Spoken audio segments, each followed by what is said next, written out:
Hey, good morning, everybody. Welcome to the UD6 final for the August tournament. This is actually the second part. We got an incredible start yesterday, Mythical. Yeah, our pre-show banter has turned my attention towards us, but it should be put on these players. We had a lot of close battles in a lot of ways between all our runners yesterday. And then things got not so close in Shovel Knight. We got 2 finishes and 2 DNFs. So when I thought about this possibility, I immediately assumed that this 100-point gap would just kill it. We'd have our 2 people who finished Shovel Knight and would qualify, and our 2 people who didn't, who wouldn't. And I don't think that's the case. Now that I've had a chance to look at the scores and how things have actually lined up, I think it could be quite a bit closer. So here is our overall tournament structure. We're in the finals of our August tournament. Day 2, 5 more games to play to decide which top 2 will move on to the grand finals in the middle of October. And there will be 8 people competing there, 4 of which will move on to the ultimate finals to be played live in France at the end of October. This is where we currently stand on the leaderboard. Cute Shadow ahead of everyone, including who was supposed to be our top player, pacemaker, already qualified Brother Main, who also, like the Mask and Skunk Off, did not finish Shovel Knight, just couldn't put it together there. So we do have Cute Shadow, the ever consistent, strong racer, commandingly in first place, is 69 points ahead of Fireman. That is a lot of points for only 5 games left to play. So, I don't want to call it yet, but it's going to be looking like a battle for second more than first here. Well, if Cute Shadow finishes all the games on time, which is hard, like UD6 cutoffs are super tough to meet, but they should be able to. And if they meet all the cutoffs, it's going to be super tough to catch them, because you'll see all their PBs on each different games, and they're very in a commanding position, as you said. And what's interesting is that Fireman got his 110 points on Shovel Knight, and he's still right in there in the middle with Brother Main's The Mask and Skunk Off.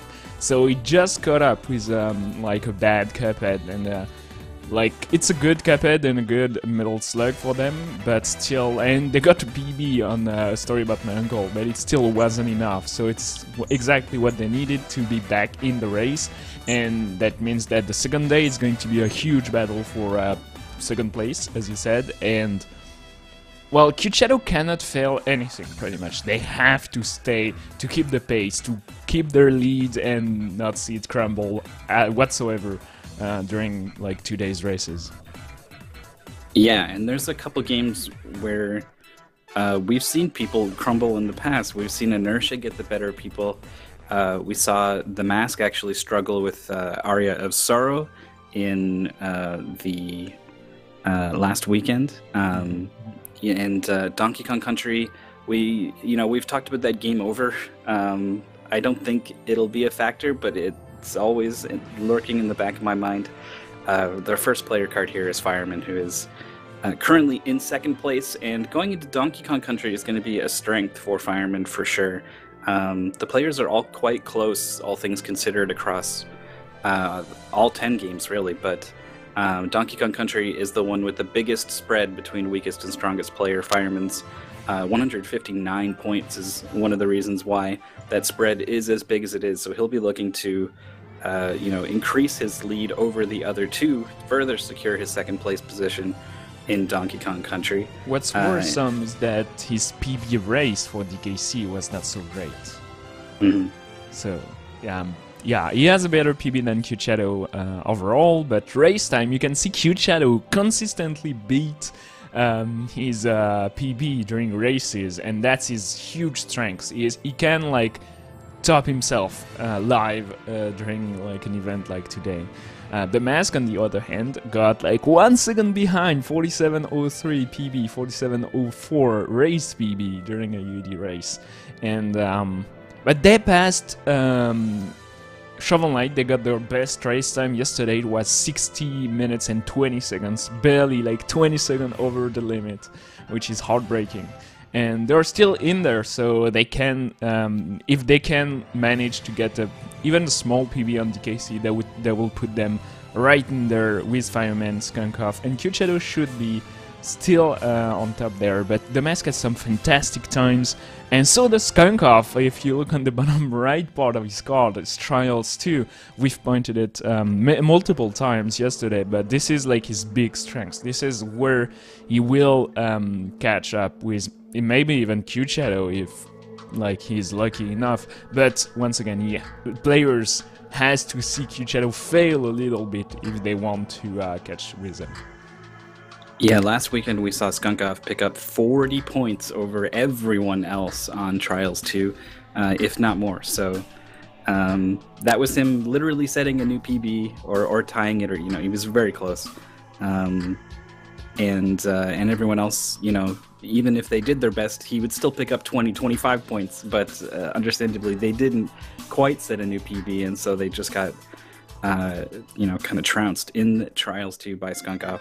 And that is going to be one of our 5 games later today. The first one, though, is going to be Donkey Kong Country. This is one of the harder games we have today, for sure. I don't know if I'd say Aria of Sorrow is the bigger concern. It's different, and I don't know which one of the two took the more points to our runners. Aria of Sorrow can be brutal on the manips. If you get anything wrong, it's going to lose you a minute. But DKC has those huge deaths we've seen, but the runner got more and more consistent at it, I'd say. We're seeing less and less of those moments where a player start dying and loops a little bit, falling into the same pit. And like, I'm not worried at all anymore, like for game over or anything. Like, the players don't need to save. The only thing they really need to do is not die on King K. Rool. That's what took Sablier's qualification to the final today, last race. Like, you lose 2 minutes and it's over for you. It's over 20 points gone, and like, that's a lot in the UD. Yeah, there's a couple other long levels. Anything where like you ride a thing through the level, those tend to be very punishing if you were to fall off, especially late in the level. There are those checkpoint barrels. We have seen them matter quite a bit in a few races, and they're not always in the best place to grab them. Like, sometimes they're right there, you'll roll right through them, and sometimes they're not. So I get a little worried whenever something happens. Did they get the checkpoint? Usually they did. It is pretty quick to grab them, and they will save your bacon in a race for sure. Donkey Kong Country, I think, is going to be pretty good. I'm looking forward to see how Fireman does here. He was concerned, he was going to be a little bit behind. Our players today ranked in the overall leaderboards are 5th, 6th, 7th, and then 10th is Fireman. So he felt like he was playing from behind a little bit. And then he did really well for himself yesterday, mostly off of that Shovel Knight thing that happened to everyone and did not happen to him. But did a great job in some of those weaker games, preserving his points, the PB and a story about my uncle, things like that. So he's put himself in a really good position, and he can seek to capitalize that on Donkey Kong Country. We'll get a bit of a false start. Yeah, it's the opposite of a false start. But Cute Shadow will be a little bit behind, ruining our perfect synchronization as the players get started here. I think he got the wrong button and pressed back instead of like A, just because the SNES controller has the validation button right on the right of the controller, and usually on the PC games it's on the bottom. But it's okay. Here we go. The Mask finishing the level first. Fireman goes for this super safe approach on the first level every time he races it, and that means that the Mask got a better extend rolls and got a faster movement overall through the level. But back to to the second level already, and this is where like DKC shines by his hidden barrels and secrets, and you can see on between those two trays there is like that small barrel that will propel you right to the end, and that's why the old stage category that we're doing today is not too bad, because a lot of the levels will be cut in half or more, while if you know what you're doing. Yeah, so to satisfy all stages, the goal is to exit all of the stages. There'll be some shenanigans where you're not quite entering all of the stages. Involving that corner that Cute Shadow just walked past on the world map, but we'll get to that in a little bit. For now, the game is going to look largely as intended, with a couple of secrets here and there. Eventually, we'll start getting into some glitches. I guess there's a bit of a glitch right there for the mask, jumping through these crawl spaces. They skipped the checkpoint, which shows big confidence in their DKC. Actually, we just are starting today. This is the first game of the afternoon, and I would have guessed that a runner would take it maybe safer, but they need all they can get, and clearly they practiced DKC recently, because that just shows right now. They start the first water level first. Those levels are probably the hardest to optimize and to play through perfectly, just because you have to cut all the corners, and the water physics can be a bit tricky, but here we get our best friend on guard, which will allow for some easier time. You can take hits and get your friend back. The mask here taking a safety balloon life up, which is interesting, and loses on guard a couple of times, which just makes me lie apparently on his confidence to play through DKC today. Hopefully he can back up that confidence with the execution.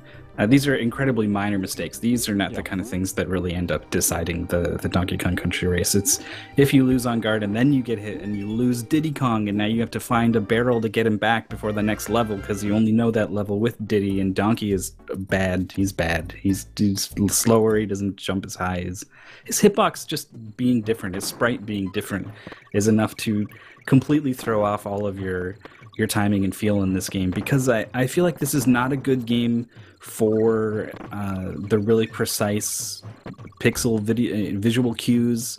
I feel like this is a game that kind of needs to be played by feel in a lot of ways. The mask missed the bounce on the Kremlin. Yeah, you want to keep that guy alive so you can get the barrel that we see Cute Shadow just take, and allows to rush through the level, taking a bunch of bananas and get there. The Skunk Off did die also, missing the Kremlin, so everybody really wants that secret just because it makes the level so much faster, and it's really worth dying once or twice to grab that barrel. Plus, there's probably an element of I didn't learn how to finish this level, so I don't even know what's down there, and I don't want to find out. I just want to do this thing that I know how to do. So that's what the players are going to do. Fireman now done with the first boss. Bosses in Donkey Kong Country, not the most exciting thing. You just kind of jump on them most of the time, or don't jump on them at all and they kill themselves, which is arguably even easier. So we got Cute Shadow is currently in the lead by a little bit, followed closely by Fireman, then Skunk Off and the Mask. All still quite close going through World 1. But things are starting to get a little harder. World 2, not too much going on, actually. It's pretty short. There's a couple of levels that get totally skipped, like we're seeing from Cute Shadow here, showing off a little secret. The first minecart level is super underwhelming. You just get a barrel right at the start and you go directly to the end. You have to pay close attention to jump above that final Kremlin. We've seen that guy take 1 life during the entire UD. It was, I think, during this August tournament. I'm not sure, but yeah, World 2 is super fast and short, but you have those kind of levels we are seeing right now on the top half of the screen where you kind of have to be careful still, because all those pits will take your life directly, and the bees you cannot dodge, and usually the runners are playing carefully through that one. Even, yeah, Fireman takes the tire to get to the checkpoint there, just to be sure. So we got 3 players in Bouncy Bonanza Skunk Off just now getting into this level. There are some cycles with these bees that can be tricky, and you'd really like there's a skip you can go for in the crawl spaces that we're seeing the mask is not going for. That is very hard to do. It's very hard to do the jumping in the crawl spaces technique perfectly. It's quite easy to do. You can even try it yourself. You just kind of get in there and press the jump button, and eventually you'll start jumping through there.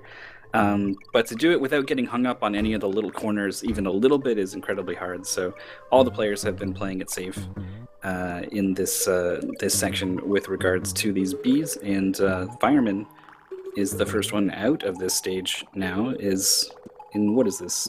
Is this Stop and Go Station? Yep. It's the one that's just skipped. So it's yeah, there it is. Stop and Go Station. Right there at the start, you go to the left and you get to the end of the level. Once again, super short levels. And we get to our first setup for the infinite jump glitch, where we are going to lose DK. Oh, apparently not for Fireman. It's going to reset using the little secret here. Nice knowing the backup. And you absolutely want to lose DK at the correct place, so you have that weird death animation, and you see, oh no, he did not get it. That's the moment they should reset. He did not notice that he missed the skip. He's going to go for the eye jump, but did not get it, and now he's stuck with DK, and that's where it can get a bit weird, but they will just reset the level, and we can see InSync, Skunkoff and Cute Shadow losing all together. DD, Skunkoff was a little bit faster jumping on the Kremlin, but they both finished the level right now with the mask, and Fireman is the only one that has to restart it. They got DD on another level, got back there, and you have to do everything here perfectly. Here we go. Weird DK animation, dying, jumping to the sky. Then you lose DD on purpose. You jump on the Kremlin and you get the hidden barrel. He got it. I think a bit late there, maybe on the way back down. Yeah. So what you're doing is when Donkey Kong, flies off the top of the screen in that weird manner when you die in that particular place, you're basically keeping that upwards speed when you get him back, and that doesn't do so much for you in this case. I mean, you could use it to jump over the entire level, but it would be pretty slow as you walked across. But there's a barrel that's impossible to reach otherwise, so people theorize that this was like a developer secret that they, just didn't bother to take out because they didn't think anyone would find it. But it's there and it works. So they are trying to hit a warp barrel way off the top of the screen. And you're right, the timing there didn't line up with hitting it on the way up, so I'm pretty sure he missed it and had to find it on the way back down. That is very hard. Most players expect to hit it on the way up, and then if they don't, they have no idea where they are in relation to the barrel, so they're just kind of wiggling up there. So whether it was planned or not, it was good. There. This is like Start of World 3, you have those short levels. The first one you have to go fast with DK, get into a barrel and finish the level. The second one, Treetop Town, you have a hidden barrel on the ceiling, and we rarely see people dying there. And the mask Skunkoff and Cute Shadow currently on that level where you set up an infinite jump glitch. The mask got the rope and died there. Oh, that's unfortunate. Cute Shadow gets it, so he is now currently super jumping over the rest of the level. This is faster than doing it the intended way, waiting for these ropes to move. It's not all that fast, It's not as fast as you running or rolling through enemies or anything, so there are some levels that are actually faster done playing through them optimally than doing this super jump, but there will be cases where players decide to super jump anyways, just because it is so much easier than learning how to properly speedrun a difficult level. So it's a nice safety trade-off. In this level, though, it is just the fastest way to go, waiting for those ropes. So Cute Shadow is now the first one out. Fireman also super jumping the mask as well, and Skunkoff. So this is good stuff. Still quite close. each runner has had their own share of mistakes and mishaps, and they've all kind of come out in the wash, it seems. This is the closest we've got a race, 10 minutes in here. All the runners got different results, but Q-Shadow is in the lead with grabbing Espresso right now. Our best jumpy friend. They have that double jump that allows you to fly through the level, and it's running so fast. It's super cool to have. Very nice, as long as you know exactly what you're doing, because the screen is so zoomed in you, and you do not see much of what's happening next, and you have to remember exactly the jump sequence if you want to do well, or you will eventually either jump into a pit or just take a Kremlin to the face. Yeah, it is a memorization heavy aspect of this game. You know, even when you're not on Espresso, if you're in a sequence where you're rolling through enemies or something, you do get going pretty fast, and these sprites are pretty big, so that is something that you need to just kind of deal with when you speedrun Donkey Kong Country. It looks like Fireman is...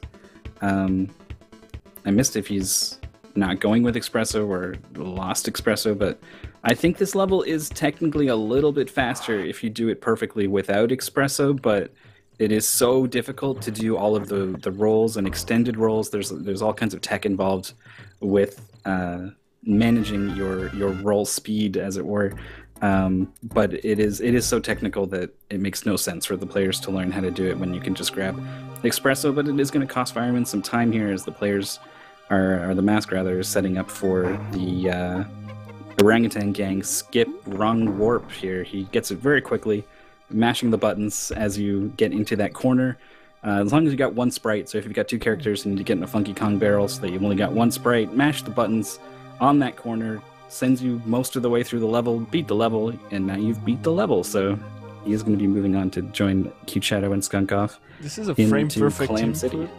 And so many people gets it on the first try, it's insane. You just have to press on the correct frame a face button, so mashing, as you said, is usually the strat, but I remember the mask actually not realizing it was frame perfect and just getting it with one press all the time. It's pretty funny. Q-Shadow lost Unguard there, and they're struggling on that part, getting to the checkpoint. So the mask almost caught up with them, actually skipping the checkpoint and going back for it. And it's Skunkov that's in the first place now, in the lead, starting the boss.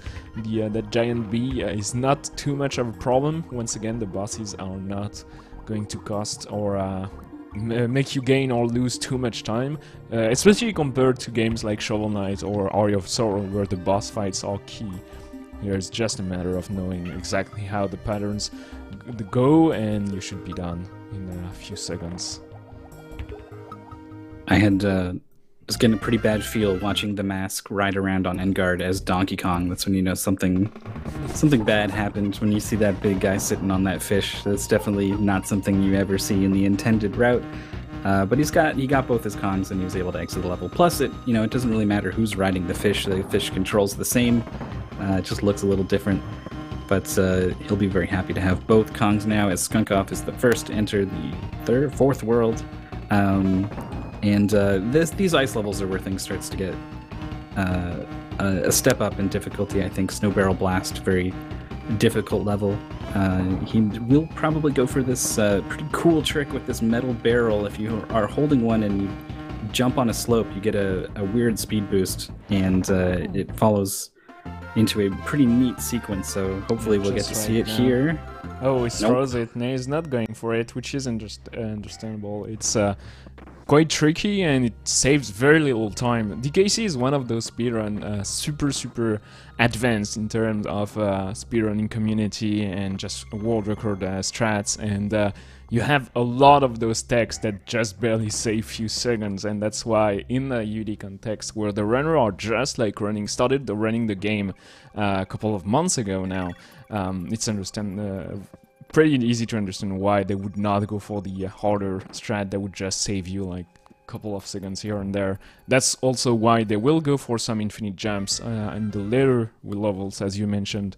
It's slower, but it's so much safer in a race. Skunk off now into Slip, Slide, Ride. You don't see too much of this level. Wait for this Kremling to get up here, and now there's a Warp Barrel we can get to.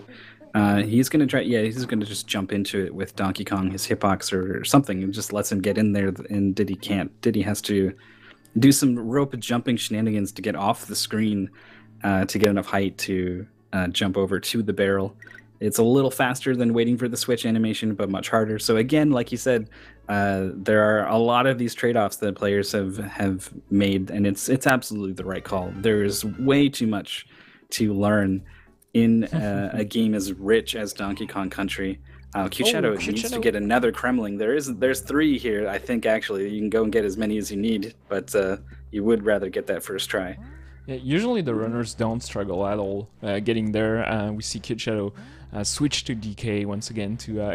The only time it saves to go for the rope jumps is switching to Diddy 2 times, so that barely takes a few seconds.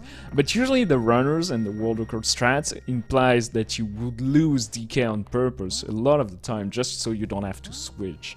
But here we go. And Skunkov stealing the lead with that nice espresso level. He's taking it super carefully here, because if you know how to fly through the level with espresso, it gets so much easier, and they really did not want to lose the guy here. Like Cute Shadow just did. Don't lose the bird. Bird's the word in this level. Having to play this level without espresso is really bad. So rather than try to struggle with that, Cute Shadow hopped right into a pit and is going to give it a go from the beginning. Skunkov, I think it's Skunkov who struggled a lot last week on DKC.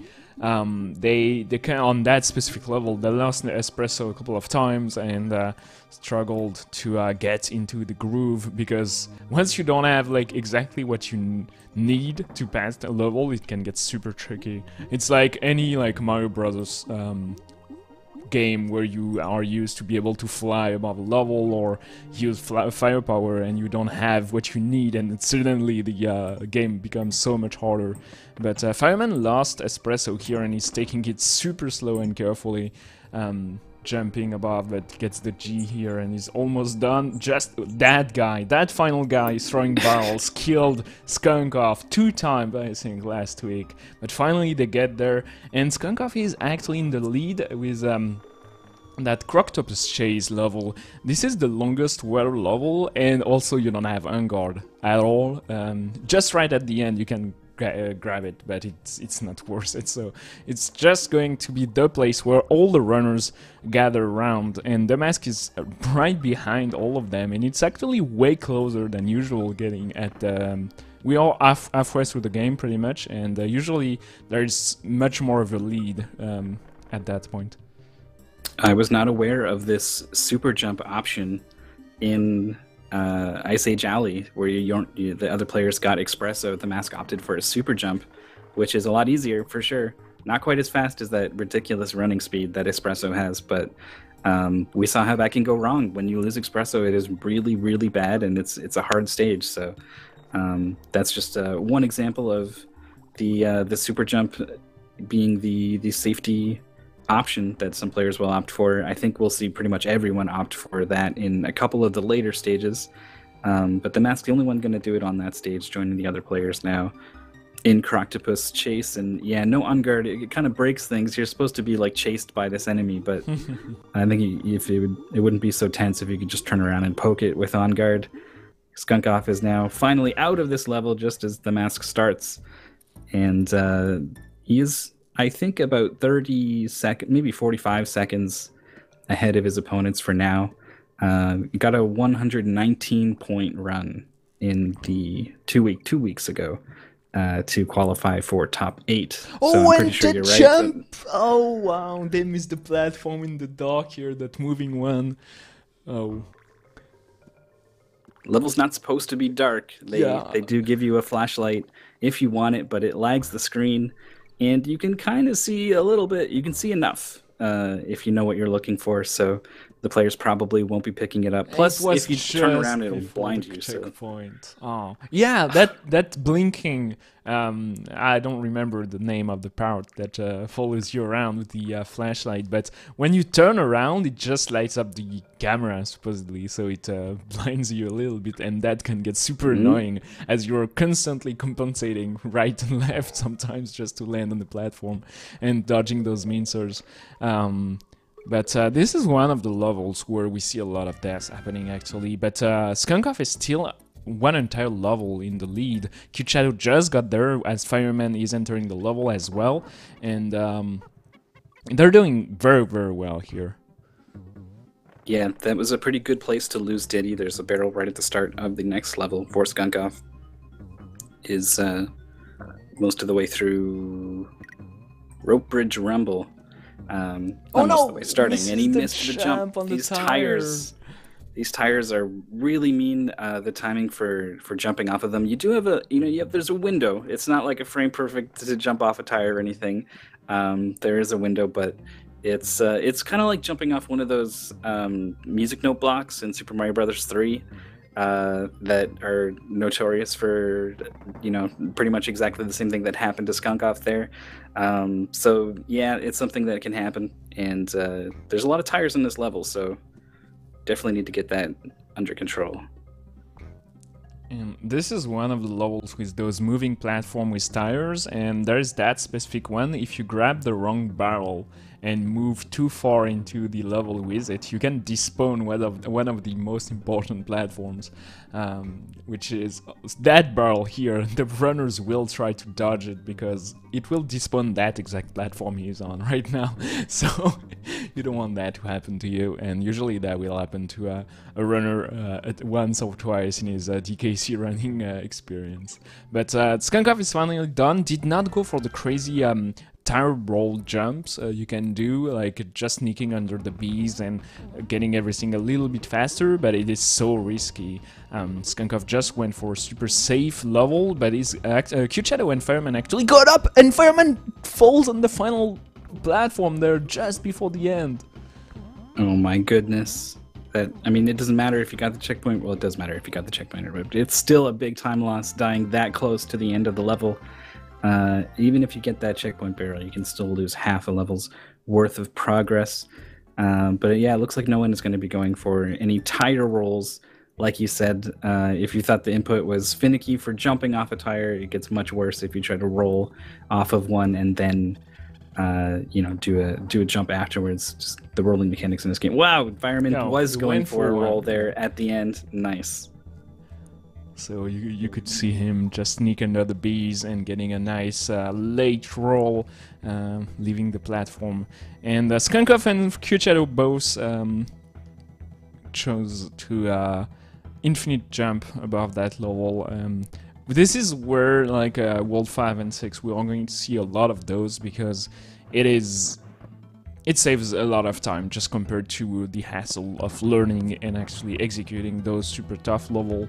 We'll still have to go through like Blackout Basement and some of those levels where it's impossible almost to set up an infinite jump, or it would be too slow, because you still need like some very specific resources. You need to be able to lose one of your Kongs and get one back and re-lose it, and that not costing you too much time, and you need a spot where you die with the correct animation. So it's something you cannot do everywhere. And Skunkov actually going back there to get Kong, because they will go for the infinite jump roll, not in the Trick Track Track, but the level after that. So nice insight, just going back right there. Yeah, Elevator Antics is the level that we're going to see in just a moment. Trick Track Track is one of those levels that gets skipped due to some handy barrel or something just close off screen. Elevator Antics is a level with elevators, naturally, and they're moving on cycles, so... oh, he loses. Did he? Up, and he gets it back. It was just for safety. Interesting. And gets a nice setup there. All right. Wow. Okay. It's actually all calculated. It's the first time I see that particular setup, I feel. I think so. Cute Shadow showing us what we're more used to, I think. yeah, going through the level, and it's one of those levels where the infinite jump strat can actually softlock you if you go too far, so you have to practice some precise visual cues. And Shadow jumping to his death right here has to start all over again. Elevator, oh no, he got the checkpoint. I wasn't sure because the checkpoint is so late into the level. We can see a lot of runners here die before getting it, actually. Oh, and missed the platform again! I couldn't tell if he was... It seemed like he was way too late to be jumping to the one above, so it seemed like he was like, I missed that one, but I can jump to the next one. It'll catch me if I just go, and it just wasn't there yet. Yeah, went too early. Yeah, it's on the bottom of the screen, like, before you can see it, but that was just a little bit too early, so... very frustrating, I'm sure. Hopefully he doesn't let this spiral out of control or anything. He is still in second, or very close to. Yeah, Fireman is right behind them, getting to that set of platform they died on, and dies right before that. They got the checkpoint, but wow, a lot of deaths on that level, and Skunkov showing why they chose to go for that specific infinite jump trick, because they are almost through Poison Pond already. The Mask dying as well. The third player to fall on Elevator Antics got hit by the snake that Skunkov got hit by, like we saw, but I'm pretty sure that might have been intentional. So the Mask got hit previously, lost Diddy, and then that hit he took, you know, when you lose the one Kong, you cannot take another hit. So he is back to the start of the level, I believe, and is going to be making progress from there. Cute Shadow has now joined Skunkov in Poison Pond, but Skunkov is done now. Is now basically a level ahead of his closest competitor at this point, and you know, he kind of needs it. He is the furthest back of the bunch, sitting at 703 points. Cute Shadow 809. The other players at 740 and 711. So he's pretty close to third place, but second is what matters. And so that's 740 points. He's looking to make up 37 points over the course of these 5 games at least. And a good DKC is a great start to that. I really like Skunkov, super meticulous way of playing through DKC. He's very precise with what he's doing right now, and clearly shows a route that he's very confident to go through. And dies here as I was cursing him. My bad. Oh, that's a big death actually, getting back to checkpoint here. But they clearly got some very specific trick trained, like the Mask pretty much, but the Mask is actually a bit less successful than Skunkov. And Cute Shadow and Fireman are doing pretty well with themselves, but got a little bit messier run. Fireman losing on guard and taking a hit here, as Skunkov is almost done with that. This is the last minecart level, I think. Yes, I'm pretty sure this is the last you will see of minecarts. They're similar tile sets, but they're for moving platforms or hanging platforms or whatnot, but this is going to be the last we'll see of these minecarts, which are, I don't know, just something about the way they move on this track and the way that you sit inside them. There's something off-putting that I really don't like about the minecarts in the Donkey Kong Country series, but thankfully no more of that. Not so thankfully, we're into Blackout Basement, definitely one of the hardest levels in the run now. Yeah, you'll see the runners stop the least possible amount possible, just going as fast as they can, knowing exactly what the platforms are, or picking up cues just before the lights go dark. Getting the checkpoint is wise here, as they will just move on, and you can see that the lights kinda the light cycles pretty well, but sometimes you will get just thrown back to the pit and go start right at the checkpoint in the middle of the level. Skunkov still doing very well in first place here, as Cute Shadow and Fireman are just cartwheeling through the air in the minecart level right before that. And yeah, Blackout Basement, super tough. just pure memorization. You have to know exactly what you're doing and remember exactly how the platforms are moving if you want to make it safe to the end. Yeah, the lights were on for Skunk Off at a part of the cycle where the platform it was going left and then stopping and going right, and it went dark right as the platform was about to start going right, so he really didn't like having to go at that point in that cycle, so he actually waited for an extra one for something a little more predictable, and that's maybe the right call. All the players have had a couple shaky moments in Donkey Kong Country. We're seeing the jump roll now for the mask is just cartwheeling through space here, pretty cool. We might see some more of this in other stages or something like it, but glad we got to see some more of that. Skunk Off is just kind of walking through this auto-scroller boss. Cute Shadow now done with this level. Cute Shadow scared me a little. I almost thought that they missed the final jump, but got it, no problem. And Cute Shadow through a Blackout Basement as Skunk Off is just waiting for the boss to die by itself right now. It's just a matter of surviving, and he's done already. But it's a Blackout Basement for both Fireman and Cute Shadow. Just trying to remember using the very few cues you have to where you have to land. You do not see anything but the bananas pretty much when it's black. Yeah, I can forgive not seeing the platforms in the dark, but the swinging rope I feel like really should be visible in the dark. It's very mean because it's so small that Cute Shadow hit the rope, but I guess he didn't think he hit the rope, so he still pressed the jump button and jumped off the rope. The way it moves is really kind of sporadic. Its cycle is very short, the way it moves back and forth, and the hitbox is also a little finicky, so pretty mean to have to jump on these ropes in the dark. Cute Shadow gets it second time, and he gets that barrel as well, so he gets Diddy back. As Skunk Off is into Platform Perils, one of the longest stages in the game, and it does have a jump roll opportunity, but I think that might have been just it there, so I don't think we're going to see it. I know the spot because it has two platforms and a vaulter. Here we go. Nope, not here. Not here. I do not recall. We've seen that trick so few times actually. We've seen it successful just once, and it was like a couple of months ago now.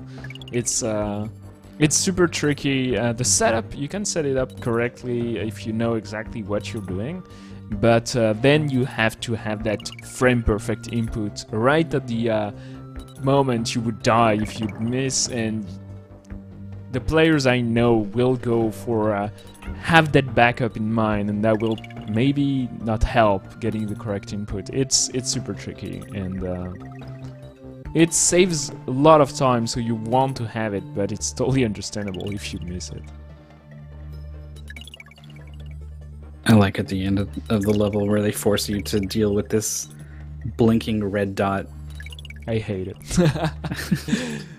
It is. Well, it is I only so like it because scary. I'm not playing. Yeah, it is super worrisome. Like the game makes you grab everything. You have no choice but grabbing every single fuel barrel you encounter, and sometimes you have to set up like that weird tire to get up there, and it is the game gets mean at that point in the game. I feel like really.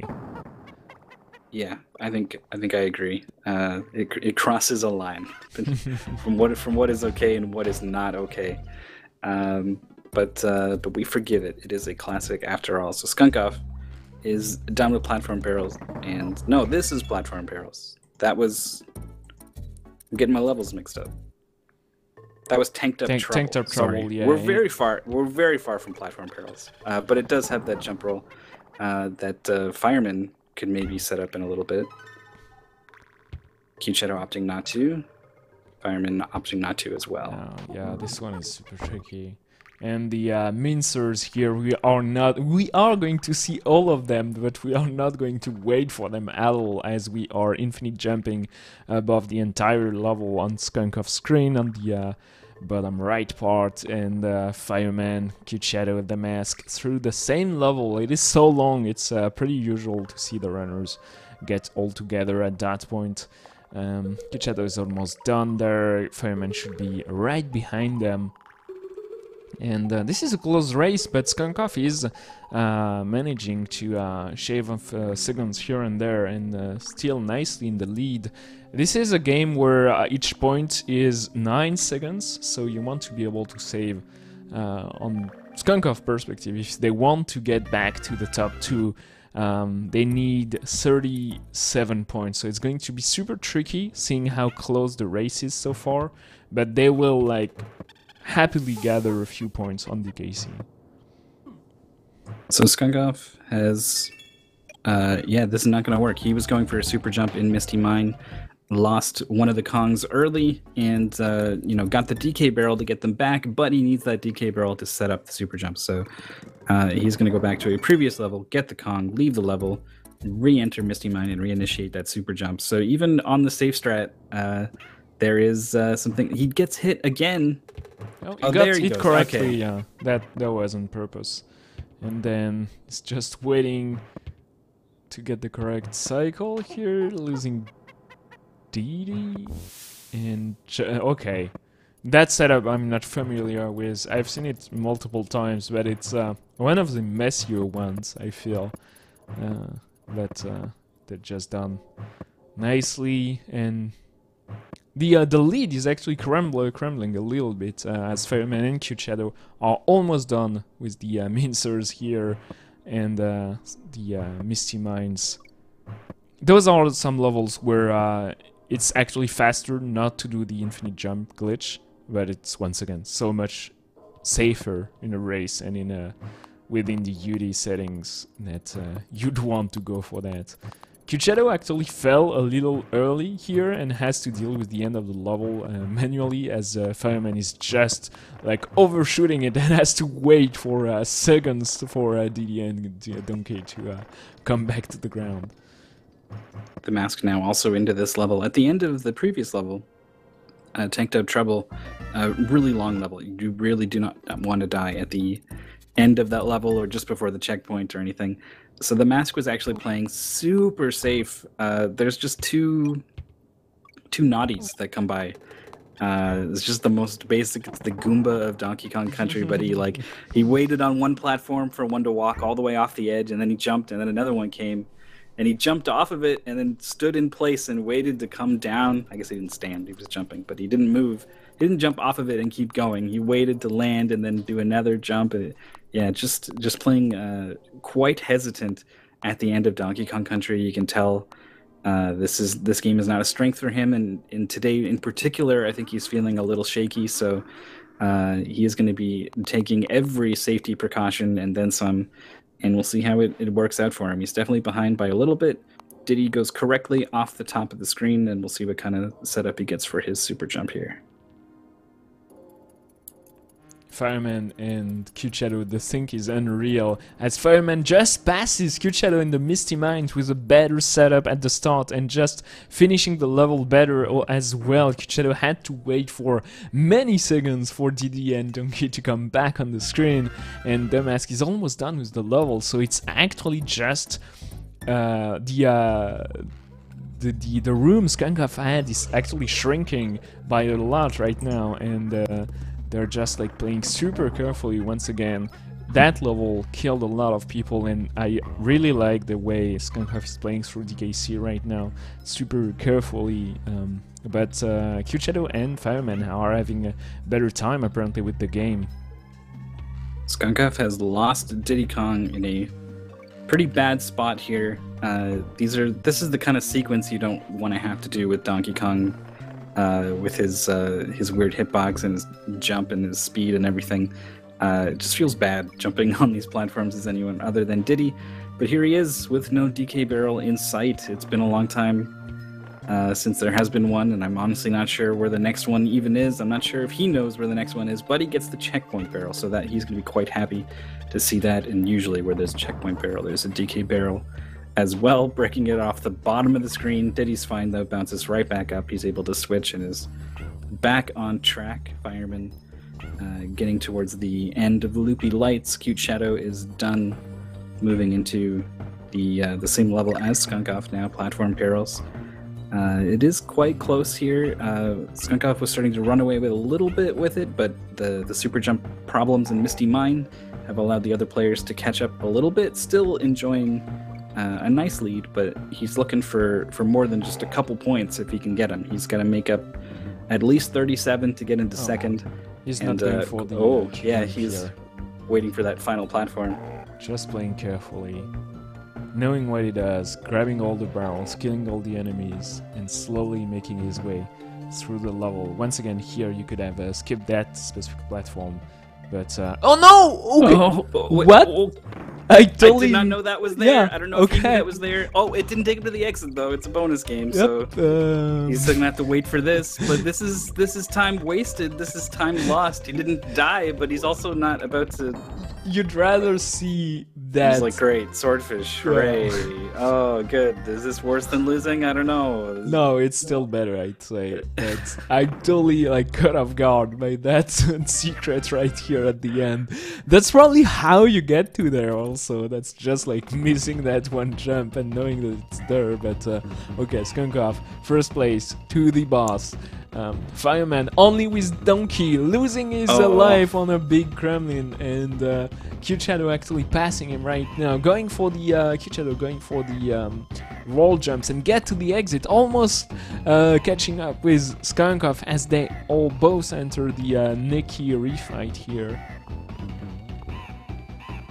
Yeah, the Neki is the only source of RNG in the run, thankfully. Whether he appears high or low, basically. Left or right, also random, but high and low is what kind of matters for making your jumps. Cute Shadow, you can see, only has Donkey Kong here, so has to make do with Donkey for this fight. And I'm not sure how many more hits. I think maybe 2 more. As Skunk Off gets into Gangplank Galleon, the final boss fight against King K. Rool. There goes Neki for Cute Shadow, so very close behind. Fireman, who ran into those troubles with the Crusher, jumped on him with Donkey Kong, but even Donkey Kong's not strong enough to take those guys out. He just does this, he just laughs at you as the platform he's guarding descends into the bottom of the... Yeah, it's pretty. You have that. It's pretty cruel. Oh no! Samash getting the jump and not getting it. And getting under the Kremlin that just stomps on him. Oh, that series of jump is heartbreaking. Skunk Off dies and Gangplank Galleon. Cute Shadow has taken the lead. Wow, that I did not see coming. I started the race by saying you should not die in Gangplank Galleon, but seriously, Skunk Off got such an incredible race, super safe from start to almost finish, and dying there is super uncharacteristic. Fireman now joining them as well. Man, I thought he was gonna get under that Crusher after that ridiculous save to get back on the platform, as did he, so not quite. Yeah, all the players struggling with the Donkey Kong Country. But struggling in roughly equal amounts, it seems. So the scores are not going to be as high as they were hoping for, but their scores relative to each other are what matters in terms of determining our winners. So it is going to be. They're still beating the game in under 15 minutes, which is beating all stages. So they're relatively struggling compared to maybe some other runners, but it's still a very good performance, as Cute Shadow is already done, as we see the credits here. Yep, we got Critter doing the coloring, really good work, and King Rool as Commander. I've never heard Commander. Usually it's lead designer or something for the end of. Oh wait, what's going on? He's okay. He's not dead yet. It's not over. All right. I love DK's animation as King Rool jumps above him. Almost faking surprise there, and couple last jump will seal the deal. Cute Shadow has to be careful as they don't have any backup.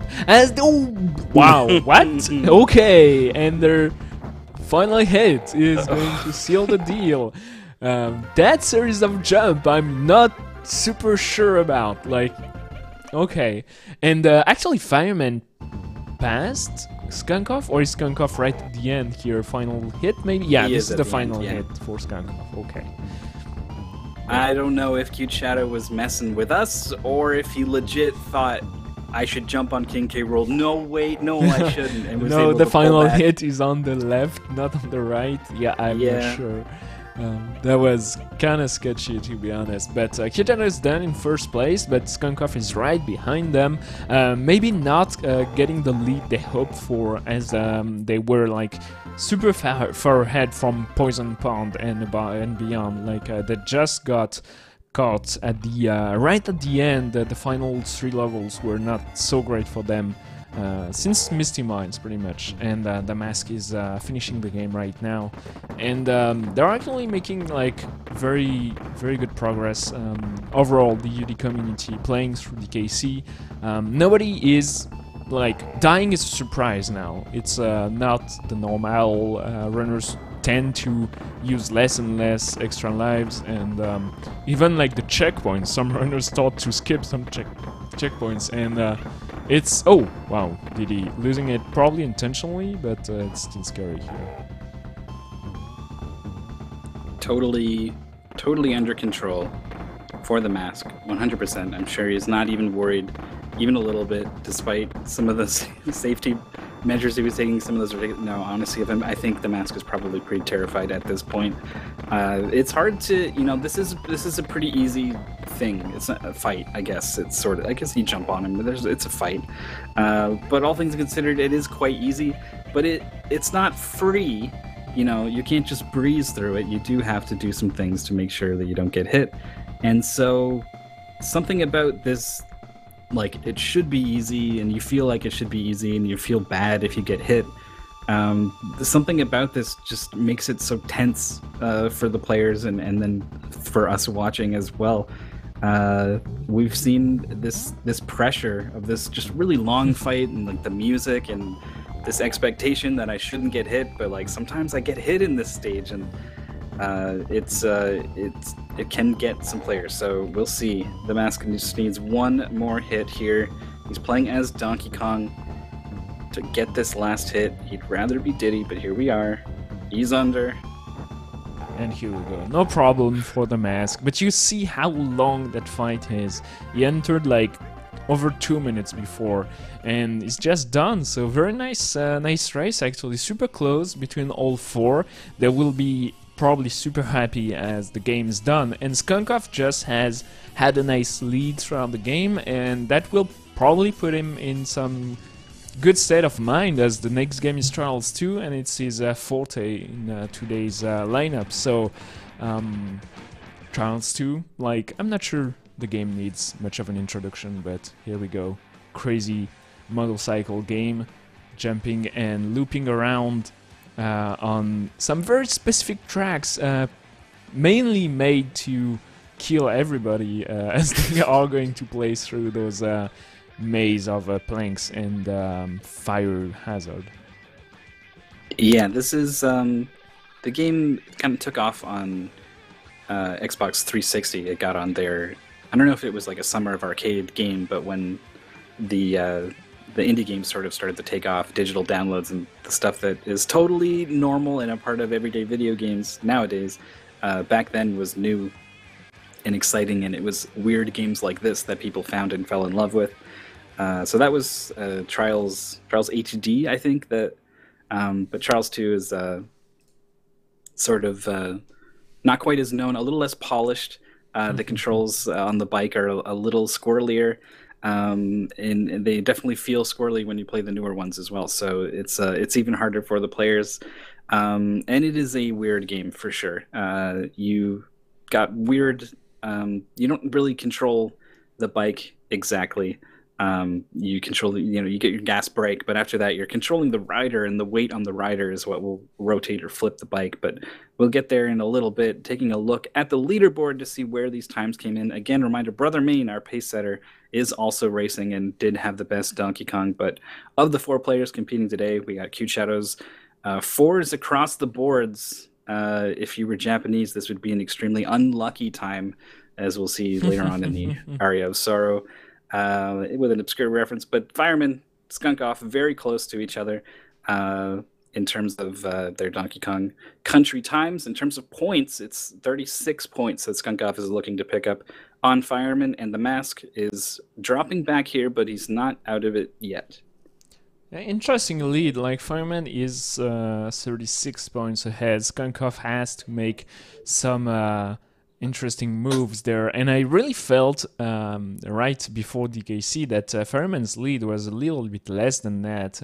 Really strange impact the numbers has. The Mask is falling just a little bit behind, but not by much. Fireman has to keep on playing like at that insane pace and skill level he's shown, because his the end design is not the greatest, and except that they should be fine. His Spectrable also is a little bit behind both the Mask and Skunkov, so we'll see how well that goes for them. And the best times, their PBs show how far ahead Skunkov is on Trials 2. I feel like this could come down to the end is nigh in a lot of ways overall. For the last two games, the players are separated into pairs where they're either good at Inertia and not so good at Aria of Sorrow, or vice versa. And so that might sort of cancel each other out, whereas the end is nigh, it's much more even between the players. So someone has a good end is nigh, someone has a bad one. That could be what ends up deciding it's I mean, you could point to any game, I suppose, and say, you know, the Shovel Knight is what decided it, or whatnot. But of the games remaining, I think the End is Nigh is the one that I'm going to be most curious about. But for now, we'll see how Trials goes. They are off and running. Well, the bikes are running, I guess. Motor is running as they get started here on Easy 1. They're going to be playing the easy tracks, and then the medium tracks. That is the end of our goal. It's before the game gets insane, it does ask you to start doing some things that seem insane when you first start playing on medium, but our players have definitely started to get a feel for it, and I don't think they're going to have too much troubles completing the level. Probably not perfectly, because Skunkov, our strongest runner by far of the bunch in this game, actually just died at kind of a weird point, landing on his head. So we are going through 19 levels. They all can take in deaths using checkpoints, no problem. We are in the third level here, the Jorno Highway for Skunkov. That had a rough start, as you pointed out, but the difficulty in that game is crazy. This is Trials 2, right after Trial HD, and got on the difficulty in that series just gone tuned down throughout the entire history. This is still very hard, and the hard level of Trials 2 are harder than some of the extremes in Trial Evolution, and medium tracks are very, very demanding and challenging, so you want to be sure on what you're doing, and a lot of those runners are just going for being sure that they survive the trials rather than trying to go for the faster strat. The best known time for that category is around the 12-minute mark, whereas the sum of the world records is more around the 9 minutes mark. So it can get crazy, and just being able to go remotely fast and not dying again and again in a single obstacle is already a crazy achievement. Yeah, some of the stuff that they do in the individual level records is quite insane, and it's not even a matter of risk versus reward in a race. It's honestly a matter of just the amount of time it takes to learn how to be precise enough to do some of those things that you see in the intro video. It's just not worth it. This game is so hard to control and so weird, and there's honestly quite a few resources, to learn properly how to do some of these things that you need to do in order to do some of those strats. So, it just didn't make sense for players to learn how to completely master Trials 2 in a way that lets you able to do that stuff. It makes much more sense to put that effort towards the other games in other ways, and just learn how to play Charles 2 solid all the way through. So that's where we're at. And even still, like, you know, just playing solid, you're not going to see Skunkov do any crazy flips over the geometry or anything, but he's probably still going to beat these guys by like 20 points or something just through solid execution. He's just at a, you know, he is able to get to the higher level, so there's just more room for improvement, even with the strategy that the players have opted for in the UD. The skill ceiling in this game is just enormous. It's very close so far. The easy levels gets super fast, super short and quick for everybody, and we start getting to the meat of the game right now. We are at Where's the Ground. This is the 8th track for that category. We are almost at the middle point, and this is where the skill difference will show just a little bit, because Trials 2 is all about like keeping momentum and going as fast as possible, and especially by landing your wheels the way you exactly want to, and getting your back wheel on the ground as fast as possible and getting all the momentum going from a jump to another really shows on that specific level, and Skunkov is not stopping whatsoever there. But everybody is making like convincing progress. Actually, Fireman is right behind them, as Cute Shadow as well. It's very, very close so far. Yeah, the way the jumps connect is kind of nice to see, actually, in this level, the way they flow from one to the next, which I think makes it in some ways easier to recognize where you're kind of supposed to land on these jumps. When the track is much more beat up and jagged, it can be quite hard to figure out where you're supposed to land to best preserve your momentum. And I think it's in those situations where we'll see a player like Skunkov start to he'll just seem to go faster, and you'll wonder why, and it's because he's just doing a lot of little things to get that back tire down, to land on this part of this slope rather than that part of that slope, and it really is a treat to watch. He's not off to the best of starts, all things considered, though. He is still quite close to the others, who are all very close to each other. It could shape up to be a pretty close finish. This is on Skunkov's screen, the final of the easy tracks, easy busy, and they, once again, you can see like just what you were saying right now, how jagged the ground is, and all those planks, and you have those acute angles, and you have to know exactly how not to get caught. Skunkov here having too big of an acceleration, actually, having to restart to checkpoint. But we are seeing very, very few restarts here from Skunkov and all the others. But we finally get to the medium tracks. Too many tires starting here, and starting right now, everything is going to be way harder. Right. They just threw this platform in the middle of this ramp. I can't just drive smoothly up this ramp anymore. I need to lean back and pop over it a little bit. Things like that drastically increase the difficulty of the level. You're seeing a lot of players just still, basically. They haven't really been still at all up to this point, but there are going to be situations where they start to approach a ramp in a certain way, and they realize this isn't going to work. You know, my front tire is coming off, my back tire isn't down, that kind of thing. And they'll have to just stop and wait for the bike to settle before they can continue again. And this becomes very common as these levels get more difficult, and particularly the ramps get more and more treacherous. So these are, you know, the higher you go up the ramp in that bad situation, the longer it takes for your bike to settle. Like we just saw from Cute Shadow there, and these are seconds that can add up. Just sitting here waiting for your bike to get both wheels back on the ground.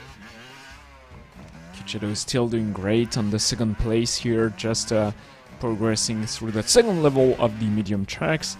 The mess got a rough start on too many tires, but just past Fireman, as we see them both on those angled pipes here, it's way harder than it looks to get up there, just because the way your acceleration works. You just have your back tire to do all the torque, and your front tire is just like dead stuck on that corner, but they both pass it nicely, and Skunkov is having just a very good run, making nice progress and keeping the lead, and the pace he goes at is just insane right now. Nobody can keep up, and even Brother Main, who is or already qualified, just a point of comparison right now, may fall behind Skunkov by quite a margin on Trials 2. Yeah, this was his one strength among a lot of very strong players in the July tournament, and I don't see that changing.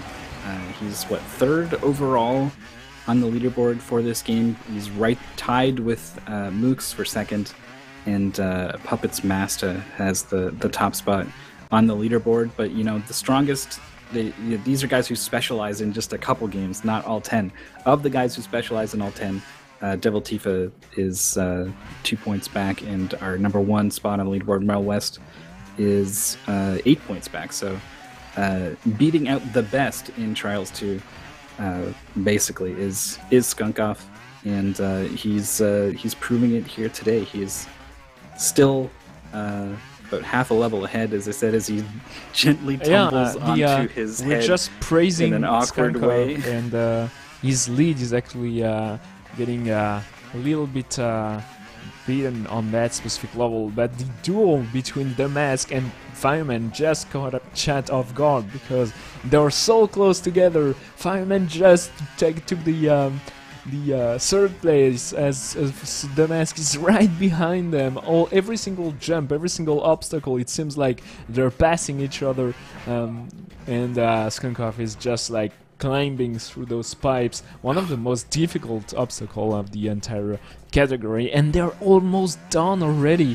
This is the second to last level here. No, the one before that, the squirrels level, my bad.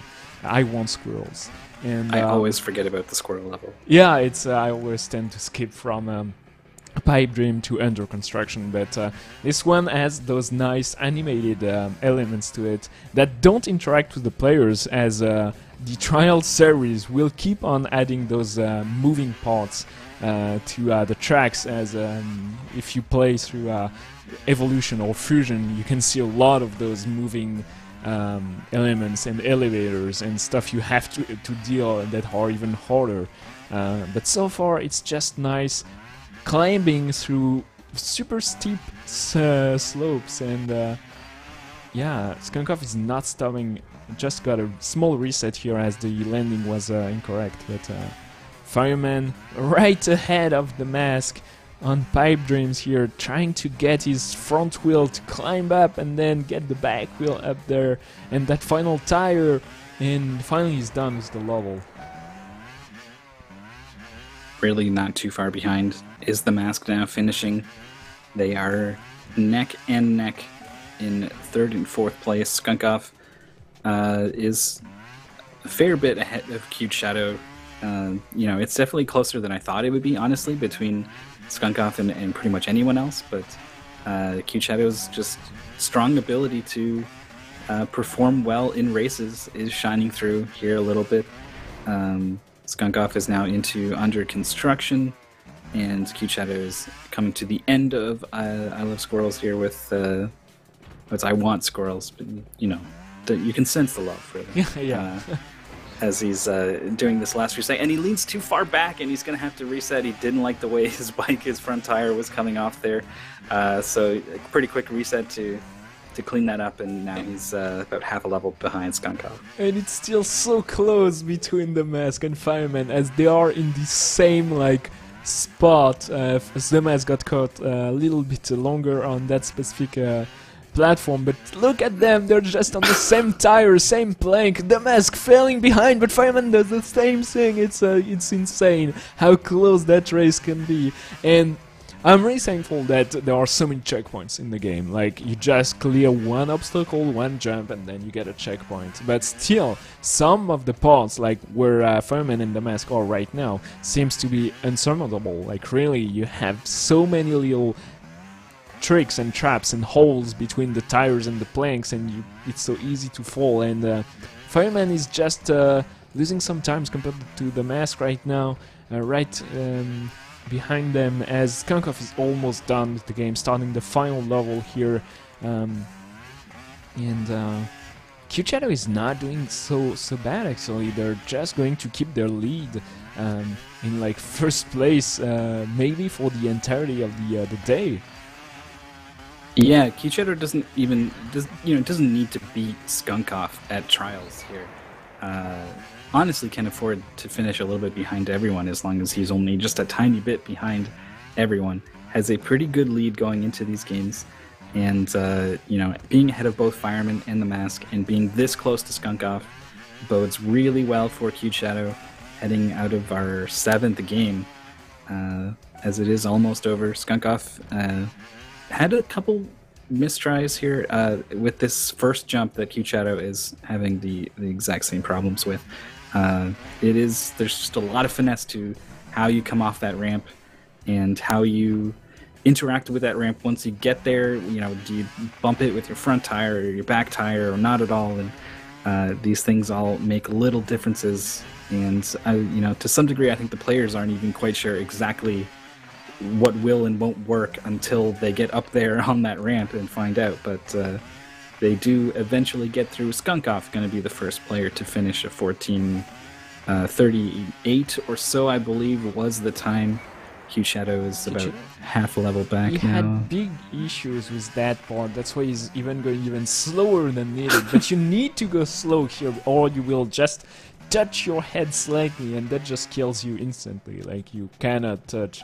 You have a helmet, but it's just for shows, I guess.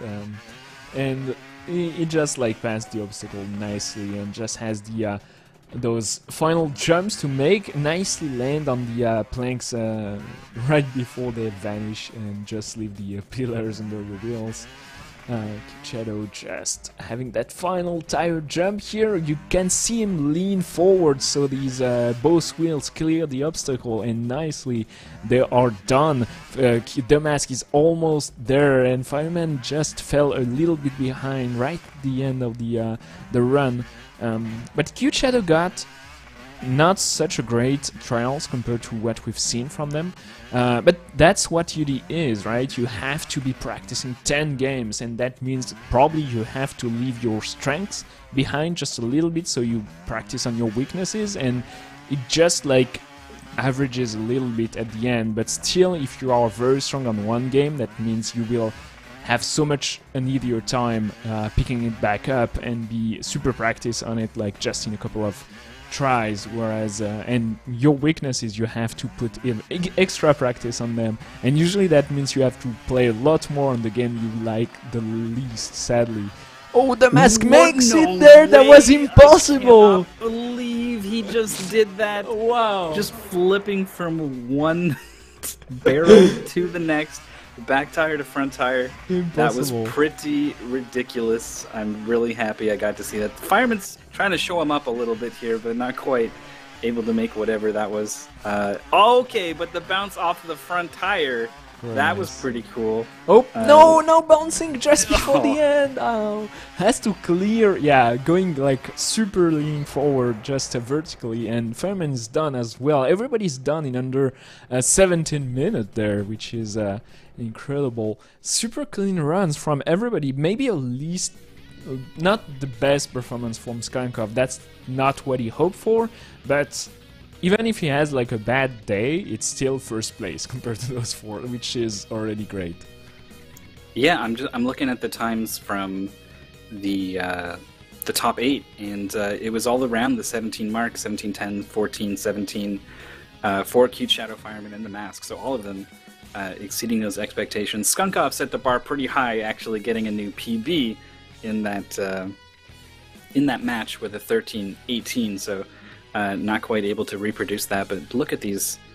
I think, are these PBs for these guys? But Brother Mean 15:44. But this 15:23. Those are from very Cute Shadow, good times. Cute Shadow got a 15:20 as a PB. So that's 3 seconds of PB, but this is like by far his best race time. the black color means they are above 200 points. 200 on that game is 16 minutes, if I recall correctly, which is already like 200 means, okay, you've passed the test. This is a very solid time. It's way easier on Trials 2 compared to Shovel Knight, let's say, but it still means you are super confident going into the game that you are going to be able to finish in under the cutoff and score super well. But look at Skunkoff and Fireman's point difference there. It's barely 12 points now. Yeah, with 3 games left to play, this is going to be close. Fireman and Skunkoff, with the remaining games, they have different strengths and weaknesses. Skunkoff is stronger at Aria of Sorrow than Fireman, but Fireman is stronger at Inertia than Skunkoff, and they are quite evenly matched in The End Is Nigh, which is going to be game number 8. It is a precision platformer, quite reminiscent of Super Meat Boy for a lot of reasons, but mostly I think because of the way that it looks, of course. But in the way that it plays, it is also quite similar, except for those wall jumps. You don't have wall jumps. You can hang on ledges and jump off the ledges and jump off ledges in various ways. But in that sense, it is a little different, and it's also different in the way that the levels are connected seamlessly and sort of flow from one to the next. It makes it really cool for a speedrun and a watch. It has this nice continuity to it, but it can actually change how you approach levels. In some cases, you can jump from the start of one level and come in high on the next screen. So if you die, you reset from a certain point, and that can be a little different than if you come into the screen naturally, and things like that. So it does make a little bit of a difference. It is the game where the players are most evenly matched. The spread between strongest and weakest is 12 points. So it's very, very close. I expect this. It's been a close tournament overall, but I expect this to be the closest match yet. Brotherman is feeling like he's not doing too great at his job as a pacemaker right now. Just falling behind. They have to get a good The End Is Nigh. It's one of their strengths right now. Fireman is just a little bit behind setting up, but also PB wise they are super evenly matched, but Cute Shadow has the best PB at 23:46 and Fireman is a little bit over a minute behind. A minute on The End Is Nigh is 10 points, which is not much actually, and it's 12 points needed for Skunkoff to get to that second place, and then they have to keep it, and well, we'll see how well that goes. Everybody is getting ready and set up. Cute Shadow just checking that he can start correctly the game. Fireman, which are just waiting for his feed right now. And with only 3 games remaining and being so close to each other, how do you approach that race, Mythical? Well, I mean, the boring answer is that you approach this race the way that you practiced, because the consistency of doing what you practice is just so valuable. But the part of me that loves to see players adapt to the competition, right? They're not just playing the game, they're not just speedrunning the game, they're in part of a greater competition, they're competing against other people. And so, if someone were to leverage these opportunities to, play the tournament from that angle, I think because they're evenly matched in these last 2 games, I would push myself a little bit on The End Is Nigh. I would try to go for, not something I hadn't practiced at all, but I would try to really focus on the little things, like these ledge jumping mechanics. You can do like a far jump or a high jump when you're on a ledge, and you do save time intentionally grabbing ledges just to jump off of them quicker. And I would be hyper focusing on when I grab those ledges immediately, as soon as it's available, pressing the jump button to jump off of them. I would try to make this the game where I make a stand and put my opponent on the back foot, rather than the games where I already know I have an advantage, or a game where I feel like I'm going to be playing from a disadvantage. Yeah, this is definitely one of the games where the most close to each other, and it shows right now. They're on the same screen, Fireman, Q-Shadow, and Skunkov, right at the end of the first world here. And oh, well, Q-Shadow taking a small death here, but I probably would take the other approach, to be honest myself. Just try to go as safe as possible, not trying to focus too much on the smaller details, but just trying to get the big picture correctly, like trying to not die where I know I have some easy deaths to avoid, just being extra sure I don't die too much, and that's just because on the end is nice specifically. We've seen that it's super close between the guy that dies the least and tries to just go for safer strat, and compared to the guy that just dies a lot because he tries to go for fast strats.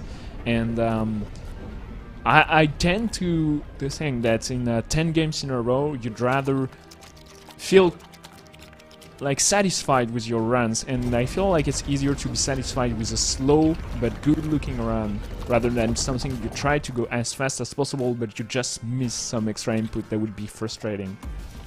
As Skunkov is missing just a ledge here, and that's what I'm talking about, just those small mistakes that just will happen for no reason. I guess you also gotta feel it out. If you start going for some stuff and you realize, like, you know what, I'm just really not at a place where I can play the way that I'm trying to right now, then it is absolutely the right call to make an adjustment, going with this a nice little strat to get that hidden block moving so that you can open up a shortcut in this level. Nice job by the players. It looks like Skunkov is ahead, but only by one very short screen ahead of Cute Shadow, 2 ahead of Fireman, and a couple ahead of the Mask, who is I think got off to not quite on the same start as the other players, so maybe not as far behind as he appears, I believe. Yeah, I think the Mask is actually in the lead right now. They got like once again, like yesterday, small internet issues that got us like maybe with a 10 seconds or 15 second stream delay. So it doesn't matter too much. But leaving the first 3 worlds anyway, it's always like super close to each other, and usually it starts to the race start to shape itself around like the Exodus world, where it really gets super tough. Like the End is Nigh is not an easy game at all. Going fast through the level means you have like super good memorization. You know exactly what's coming. You know how the levels, you know, mesh together, and how you just go from one screen to another. But you also have like a lot of inputs, as you mentioned, like the fast fall. Each time you grab a platform or you're off a ledge, you have to know exactly where you're going. And Skunkov having some weird death here, actually falling behind Fireman.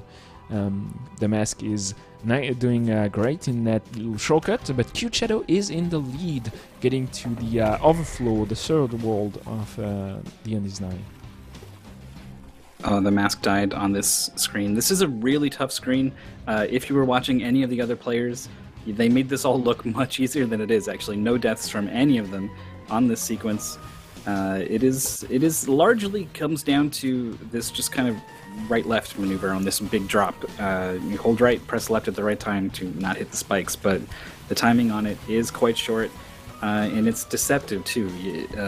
You want to be hitting left a lot earlier than it appears, but it looks like the Mask has got this now, but he's dropped back a little bit there. We can look at some of these timers to get an idea of the true story of where the players are at. He may have been in the lead like you suggested, but after that arid flats shortcut, I'm pretty sure not the case anymore. 5:10 for Cute Shadow in this level of is where I'm going to try to set my mental waypoint to see when the Mask gets there, but considering it's already 5:02 on their timer, definitely not ahead of at least Cute Shadow. Net water in this Skunkov level, where is that? Sometimes you get caught because you just don't jump enough. those super easy levels where you are like just getting into the flow of the game can get you sometimes just if you get out of focus. But on the top part of the screen, Cute Shadow just took the lead. Fireman and them were very close together. The Mask is a little bit behind, and Skunkoff is just 2 screens behind them. Still, Cute Shadow doesn't need anything. Just having a clean run will set them on the top 2, so they qualify to the grand finals. Skunkoff, on the other hand, they do need those 12 points. That means they have to catch up with Fireman. They have to get there. They absolutely need to either on the end is nigh, or maybe Eye of Sword will be the great decider between those two, but they know that and they have that in the back of their mind, and that means they have to play with the extra stress. Cute Shadow reaching the split just ahead of Fireman. They are still very close.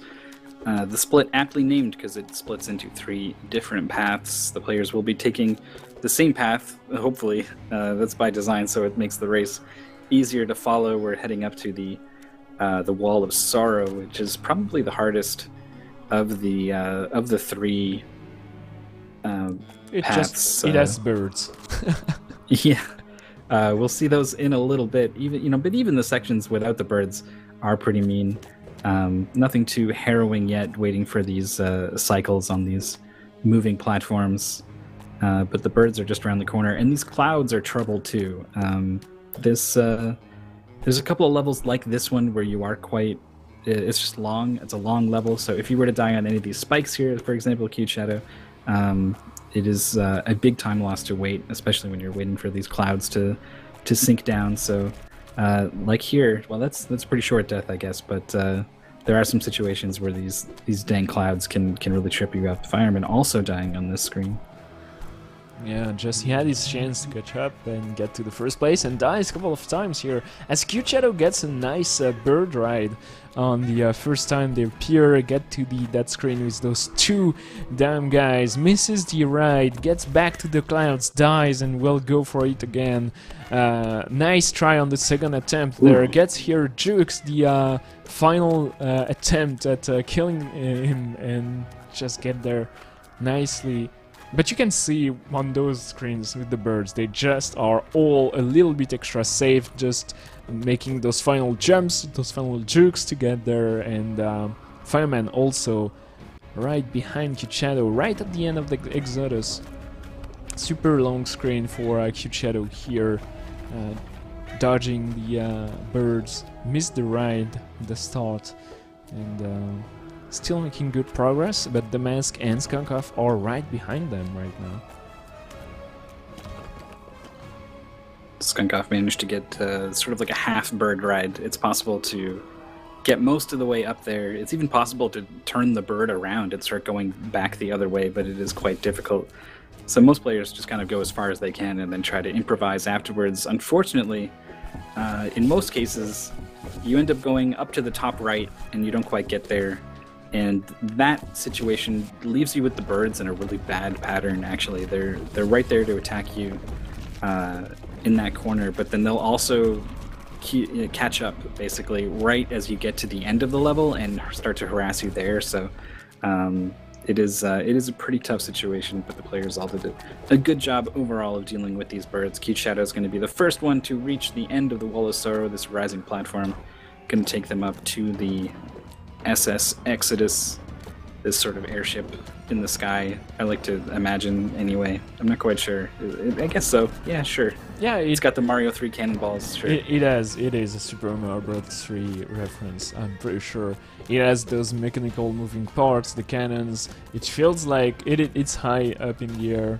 It feels like there's something uncanny about it. Like maybe it's linked to the machine somehow. I like the aesthetics and the world the Ensnipe puts together, but it doesn't matter too much actually in a speedrun. You are just focusing about how to clean those specific individual screen as fast and as safe as possible. As Cute Shadow gets to that one, you kind of have to wait for the cycles, for the cannon, the bullets to pass by, but they did a very good job at getting there fast, and Kucheta is not stopping for anything right now, so he's in the first place, doing some nice jumps here.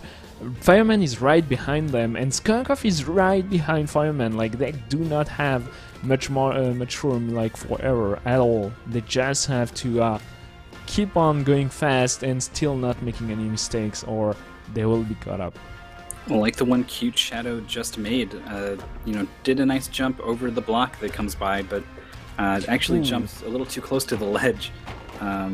Being too close to ledges, but actually grabbed the ledge and got hung up on it, and then didn't like their chances at still having enough time to make it to the end of the stage, so waited another cycle for the block to go all the way one way and all the way back the next. We'll see if Fireman is able to drop down and continue on just fine, so making up some ground there. Skunkov's turn now as well. This isn't a particularly hard part, it was just kind of a weird spot where Cute Shadow got hung up, but oh, and another death in a weird spot. Jumping too far to the left and touching those spikes. These are some uncharacteristic mistakes from Cute Shadow. Cute Shadow and Fireman got to the same screen at the same time, but different parts of the screen, just a weird high five there. Cute Shadow still nicely in the lead, like by 2 screens, but Skunkov is just ever so slightly making some time compared to Fireman, and he's right there, like in the past 20 screens he just like got an inch at a time on every single screen, and he didn't die. Like, he's playing out of his mind right now. He's making some very good convincing progress, and just nothing is stopping them, so Fireman has to keep the pace and cannot stop either. And those are very difficult screens, and nobody's dying at all. They just are playing very well now, right now. Yeah, that was some of the best SS Exodus we've seen from pretty much all the players. I don't think we've had a race where everyone's execution through this section has been quite that clean. It has been great to watch. Cute Shadow still enjoying the lead by a little bit, is the first one into retrograde, and gets hung up on these platforms here. It's possible to get through here basically in one cycle, but tapping the fast fall button to land as soon as possible, like Fireman just did, is actually a lot harder than it looks. So making up a ton of ground is now one cycle ahead of Cute Shadow basically in this screen. It is a long cycle, but it is much shorter now than the gap between them at the start of the Exodus. Skunkov actually got hung up on a single screen of Exodus, had to wait, and misses the jump here again, so he has less. He lost time to Fireman, but he's waiting there. Died a couple of times on that screen. That's uncharacteristic. He's going pretty slow, but I understand going slowly on that level. It's not easy to go through it in one cycle, but dying and going slowly is what will get you in a race. You should do one or the other, not both.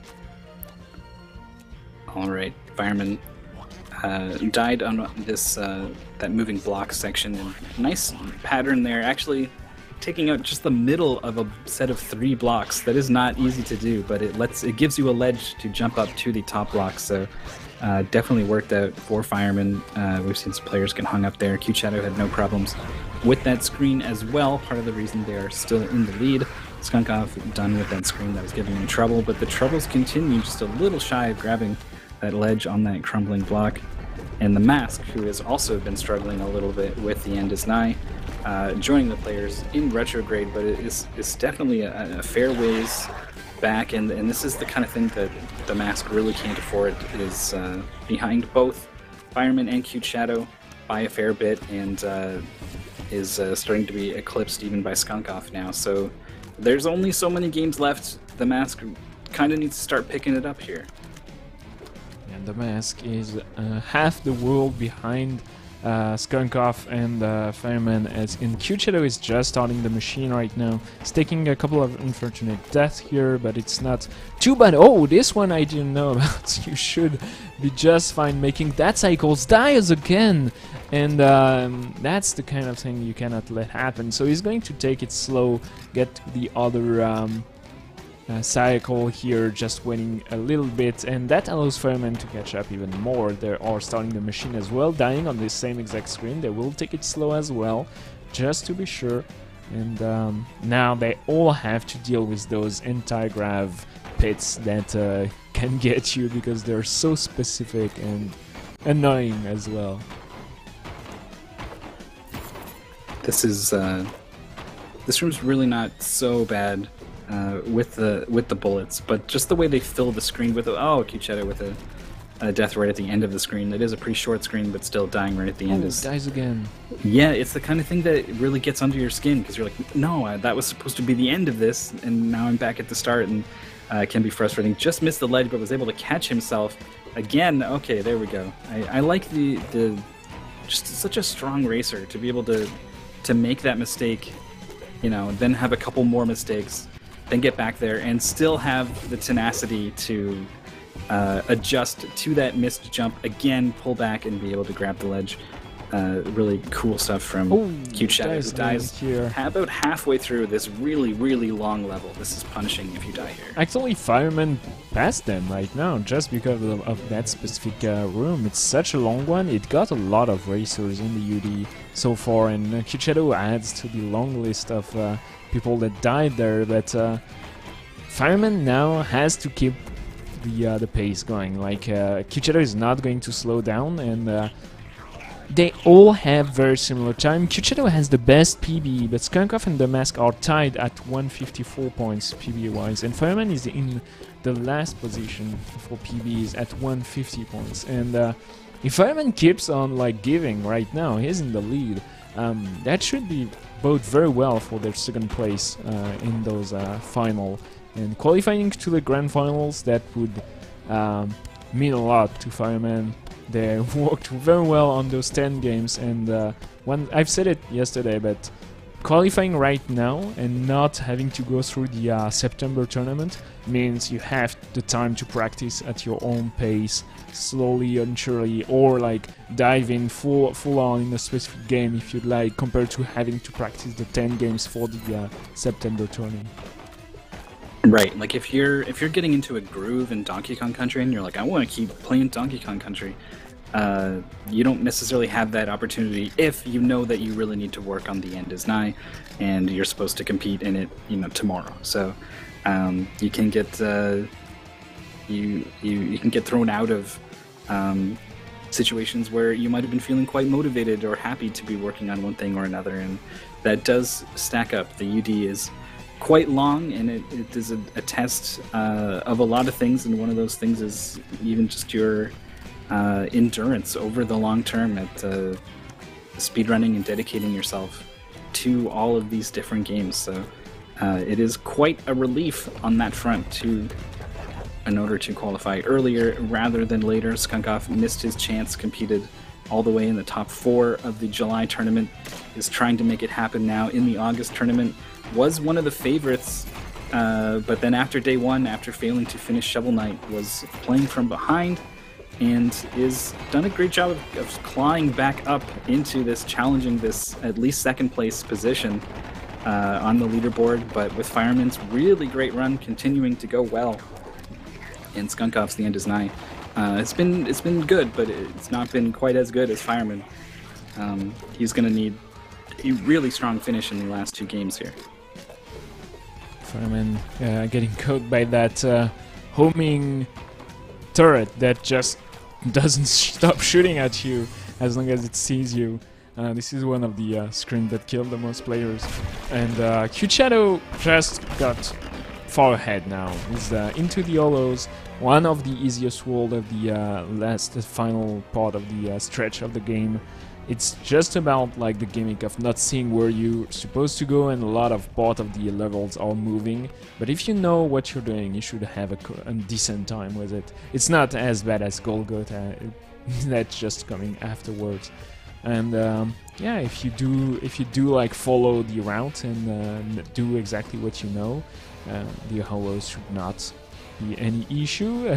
Cuchetto getting caught there, but no problem whatsoever. And Skunkoff is going to get there as well, just behind Fireman. And once again, Skunkoff needs 12 points. They need to get there. They have to get at least at the same pace as Fireman, getting into inertia then in Castlevania Eye of Sorrow, which might very well be the great divider today. Yeah, so inertia, just looking at Skunk Off and Fireman, Fireman has the advantage in inertia by 23 points, but in Castlevania Hour of Sorrow, Skunk Off has the advantage by 22 points. So slightly in Fireman's favor across the last two games. So to go in with a deficit after the end is nigh is really not where Skunk Off wants to be. And at this point, it's going to be pretty hard to straight up beat Fireman in the end is nigh. But he can, get closer and closer and minimize the number of points he is down and give himself the best chance of making it happen in the last two games. Cute Shadow is now in the hyper red Golgotha final section of our run. We are doing friend percent, so we just need to make a friend out of the three pieces, and we won't be playing the last sequence with the limited lives and all that. So this is pretty far along in the run now. Fireman's going to be the second player to enter Golgotha behind Cute Shadow. I'm not sure how many screens back, but about like pretty close. 8 screens. Fireman dying here a couple of times, actually costing him it a bit. And Cute Shadow is almost at the dreaded 14th screen of Golgotha, one of the hardest levels in the entire game. With all those moving enemies we did not encounter so much of earlier, it's Golgotha has some very specific strats, and you have to know exactly how to solve the issues that are thrown at you. Cute Shadow dying here, missing the jump to the small block up there, weird death, and Fireman is actually getting very close to them. But Golgotha has some very long screens, so it's going to just be about who gets there first. Skunk Off playing it nice and safe in the hollows, waiting for that cycle of those platforms before speeding through the blocks into Golgotha, chasing Fireman, starting 8 or 9, 10 screens back. It's hard to read the level number through the flickering timer number, but is about 45 seconds back. That's a chunk of points that can be hard to make up. He's going to do his best. The Mask, who is struggling, has actually had a really good hollows as well as machines. So, in terms of relative position to the other players, I think he's done pretty much just as well as them through those sections of the game, though the earlier troubles have definitely hurt him quite a bit here. But it's not often we've seen all 4 players in Golgotha by this point. Usually someone has run into some kind of troubles and is quite a ways back. Yeah, Cute Shadow is just done, but Fireman is almost there as well. This is one of the final screens, the second to last one. Skunk Off has about 5 screens to go, and the Mask has 5 more, so it is very close actually. But Cute Shadow with a final time of 23:53 will stay in the lead and even increase his lead. As Fireman just finishes the game right now, he'll make himself a nice friend. We have that final cutscene here, and Skunk Off just has to lose the least amount of points now. We'll get to those cycling spikes here. Just have to know exactly how long you have to wait, so you wait for as little as possible. And that's screen Golgotha 14. So hard to go through, and he went misses for it. The final jump. The chain chomp is so well positioned here to harass you on that first ledge down there, but then also the ledge up there. It is very hard to deal with if you want to go as fast as possible. He's playing it safe on that first jump, baiting it out, but then he's just going on the second part. He does manage to go correctly that time, baiting the block upwards so that you don't have to worry about it smashing those blocks for you. So that was a really strong level afterwards. A lot of players will take a couple tries on that level, so nice job bouncing back from Skunk Off, who dies in kind of a weird spot there with some spikes, but is just needs to stem the bleeding, get as many points as he can in this run. Right, Skunkov almost done with the game. Second to last screen here. Fireman got a PB at a final time of 24:18. That's almost a 40 seconds PB, and it's exactly what they needed to stay in there, so Skunkov doesn't beat them on that specific game. Skunkov still doing great, but he's going to be 15 points behind Fireman at the end there, which is going to cost them a lot. The mask is almost done, but they needed just a little bit better performance. They had a very good second half of the later part of the Andy's Night, like the machine, the hollows went well, but they were a little bit behind after the Wall of Sorrow, sadly, so that cost them a lot. Yeah, I was pretty surprised as we were watching Skunkov finish.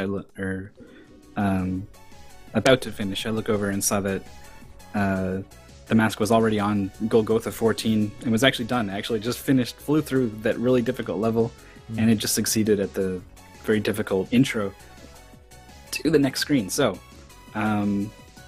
nice finish from the mask. I hope it's not too little, too late. The leaderboard will come up and tell the tale.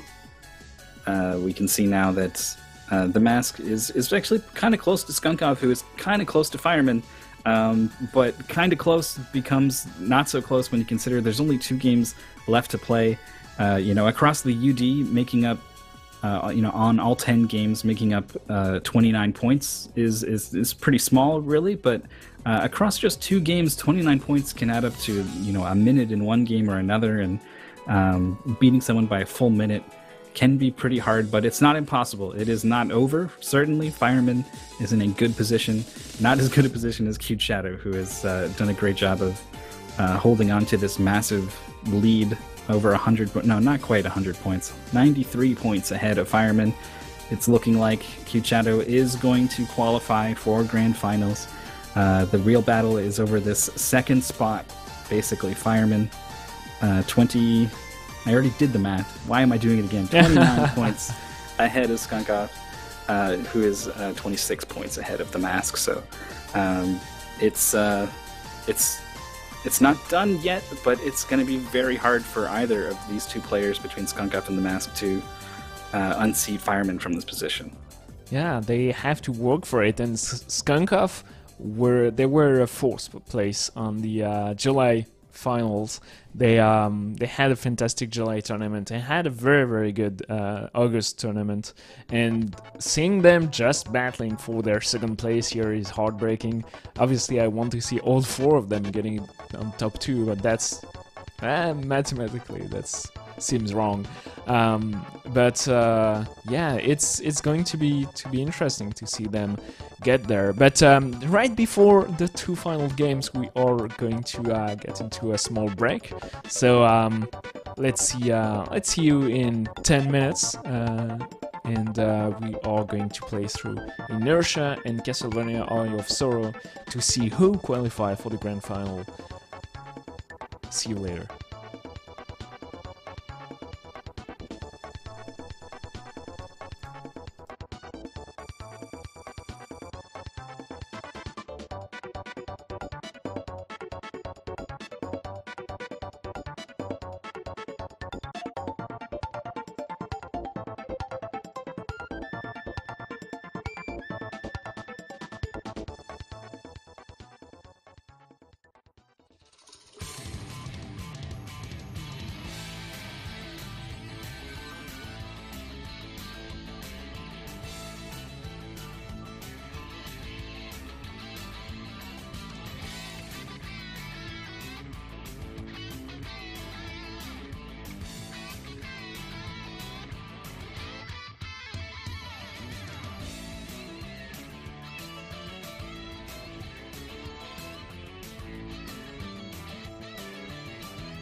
And just like that, we're back for the final 2 games of today's tournament.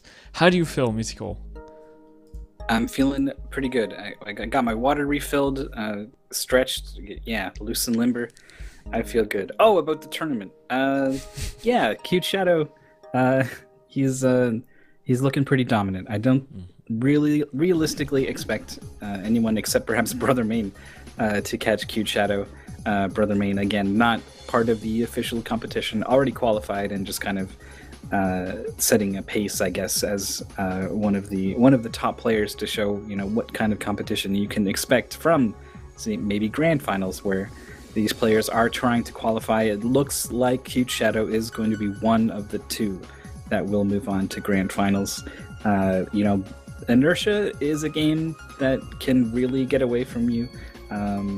And honestly, the same could be said of Aria of Sorrow. So it's not over yet. But if any player was to, if I would say the least likely player to really crumble under pressure, it would be Cute Shadow. So I definitely think they're going to be in it. The battle for this second position, this second qualifying position between Fireman, Skunkoff, and the Mask is it's pretty interesting. They are 25 to 30 points apart, and the Mask obviously having to make both of those 25-30 point gaps up to actually qualify across 2 games. That is a big ask. The Mask needs to play the best Inertia and Castlevania Aria of Sorrow that they ever have, and then they need something to go wrong in one of these 2 games for both Fireman and Skunkoff in order to kind of make this happen, I think. But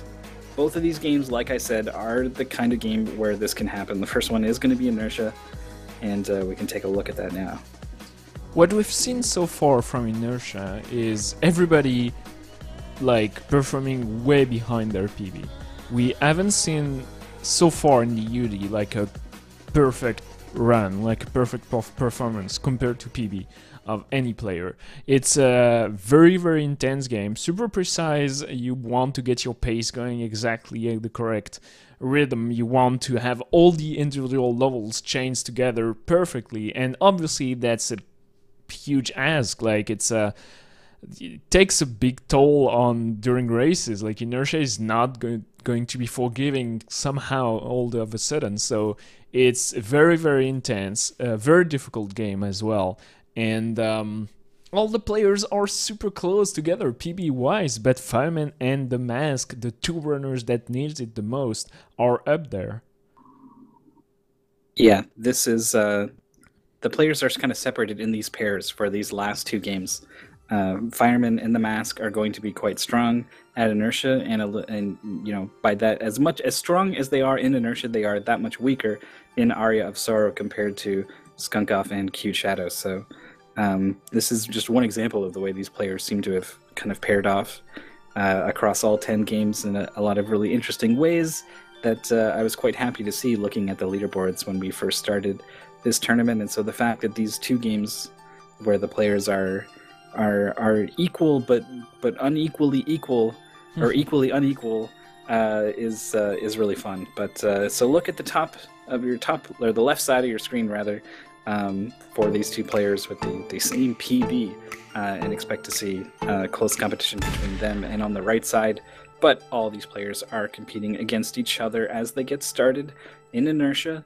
This is a run where last weekend we saw that no one really had a very strong inertia. I mean, that's kind of been the case for most things across the UD when it comes to this game in particular. But Fireman, I think, was the biggest underperformer in that race. Had the strongest time of the bunch, and then posted the weakest time in the race. Not by a lot, but by enough that it sticks out a little. So this is, if someone could finally get a really clean inertia run, it could mean everything in a lot of ways for these players.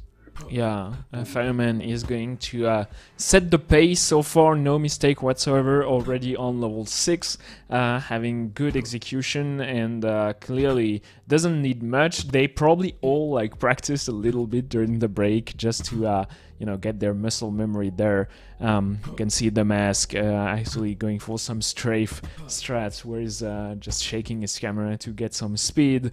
This game is very intense, like tech-wise it is super precise, and you see Fireman missing a single jump, having to wait for the cycle here. The elevator doesn't reset when you restart the level, and lost a lot of time, and that's why this game can be super tricky to run. And the mask, just like that, past Fireman, past Cute Shadow, and Skunkoff is right behind Fireman, so it gets you. It goes so quickly, it's so precise. It's really something. The game has been built for speedrunning. You can see all the information you have on screen, and what matters the most, obviously, for the race is the level number on the top right of the screen. The closest to 32 that number is, the faster you are.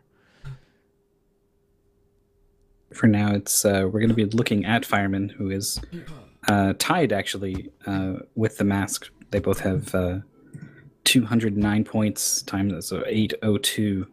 I don't think we'll see 802 from a race so far, especially with a couple of resets there. Fireman getting caught in kind of a weird position, didn't even want to try to play it out from he didn't know that how platform. to get there. Like on level 11 you have that weird window right next to the exit, and he could not get to that window and had to restart like all over again. He didn't know how to get the correct speed. That hurts actually a lot. It does. I mean, it hurts obviously because you have to redo everything you just did. It hurts because he hesitated before deciding that this was the right decision to make, and so just standing there not doing anything is also losing you time, but it also hurts mentally. I think this is a game about maintaining this strong sense of flow, and certainly you're looking for visual cues, and you're memorizing this is when I jump, and this is where I land, and this should look like this. But I think getting into a groove is really important in this run, and any kind of mistake like that causes you to reset will get you out of that groove very easily. So we'll see how the players are able to adapt to that situation in particular. Right, the mask got caught a couple of times on level 15 there, allowing Fireman to catch up, but Cute Shadow is ahead, Skunkoff is right behind them, and Cute Shadow doesn't need anything, but if he's first still after on inertia, that means that he's so strong at racing that PBs don't matter for Cute Shadow. It just goes for do whatever he knows how to do and just get the best time of the bunch, which means they're going to be in super good position for the grand finals, actually. Like, we are going to qualify 4 people during the grand finals, and being such a strong racer, Cute Shadow actually has a super good chance there. It's going to be tough. We are going to have the 2 best of the September tournament and the 2 first runner from the last chance tournament, which is going to be just the 10 games in a row on I think it's the first weekend of October, and everybody gets there. No qualification required, just the last chance for everybody to get on top 2, and it's going to be very intense to see who qualifies at that point. But so far, Cute Shadow, not a problem, no setback, level 19, right behind Fireman, and Skunkoff is struggling a little bit more. The Mask now also on 19 was doing some pretty crazy stuff on 17. The opening in particular, just kind of skipping across a platform, was pretty impressive. Wasn't so impressive that they couldn't get the follow-up afterwards and got stuck there for a little bit, but very close behind Cute Shadow and Fireman now. Fireman finishing level 20, Cute Shadow halfway through, and the Mask chasing just behind. But Skunkoff is getting left behind a little bit here. He cannot afford to let Fireman get too far ahead here. He needs to make up 28-ish points across this game and the next. He certainly has an advantage in Aria of Sorrow, and Fireman does have the advantage in this game, but you know, you need to be like right behind him in this game, even though he has the advantage, right? That's the kind of play you need to come back from this gap, and it's not happening for Skunkoff. So it's going to be a very, very hard game 10 for Skunkoff to try to make a charge for this position. Fireman looking very solid, having a good 23.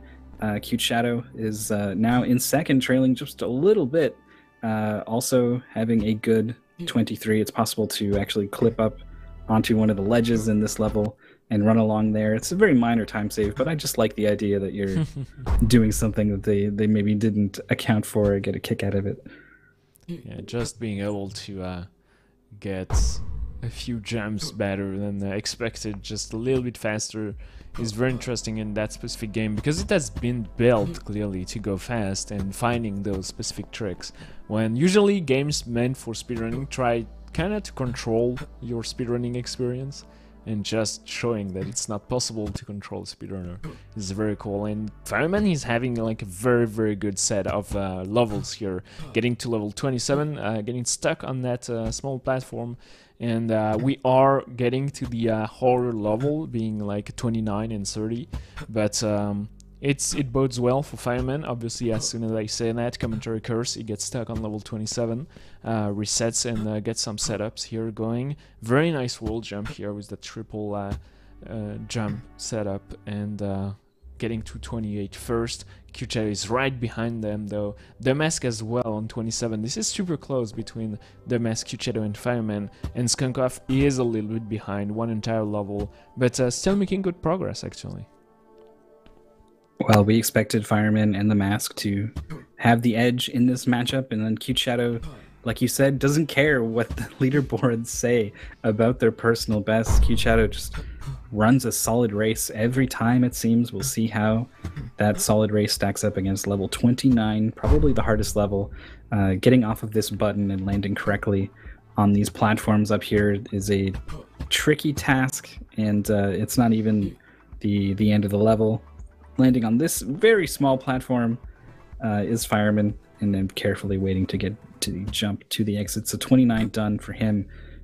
Q Shadow is past the first part and has landed on the platform, and the Mask as well is back. Restarted, yeah. Yeah. Sadly, meeting Q Shadow is on level 30, on par with Fireman. Fireman just getting to the final jumps here. Very specific and narrow platforms. You can see like the levels get super hard, because even Fireman at that skill level is setting himself up like for every single jump and just slowly inching towards the exit at the end, just to be extra safe, and that doesn't lie. It's just very, very tricky to get past those levels.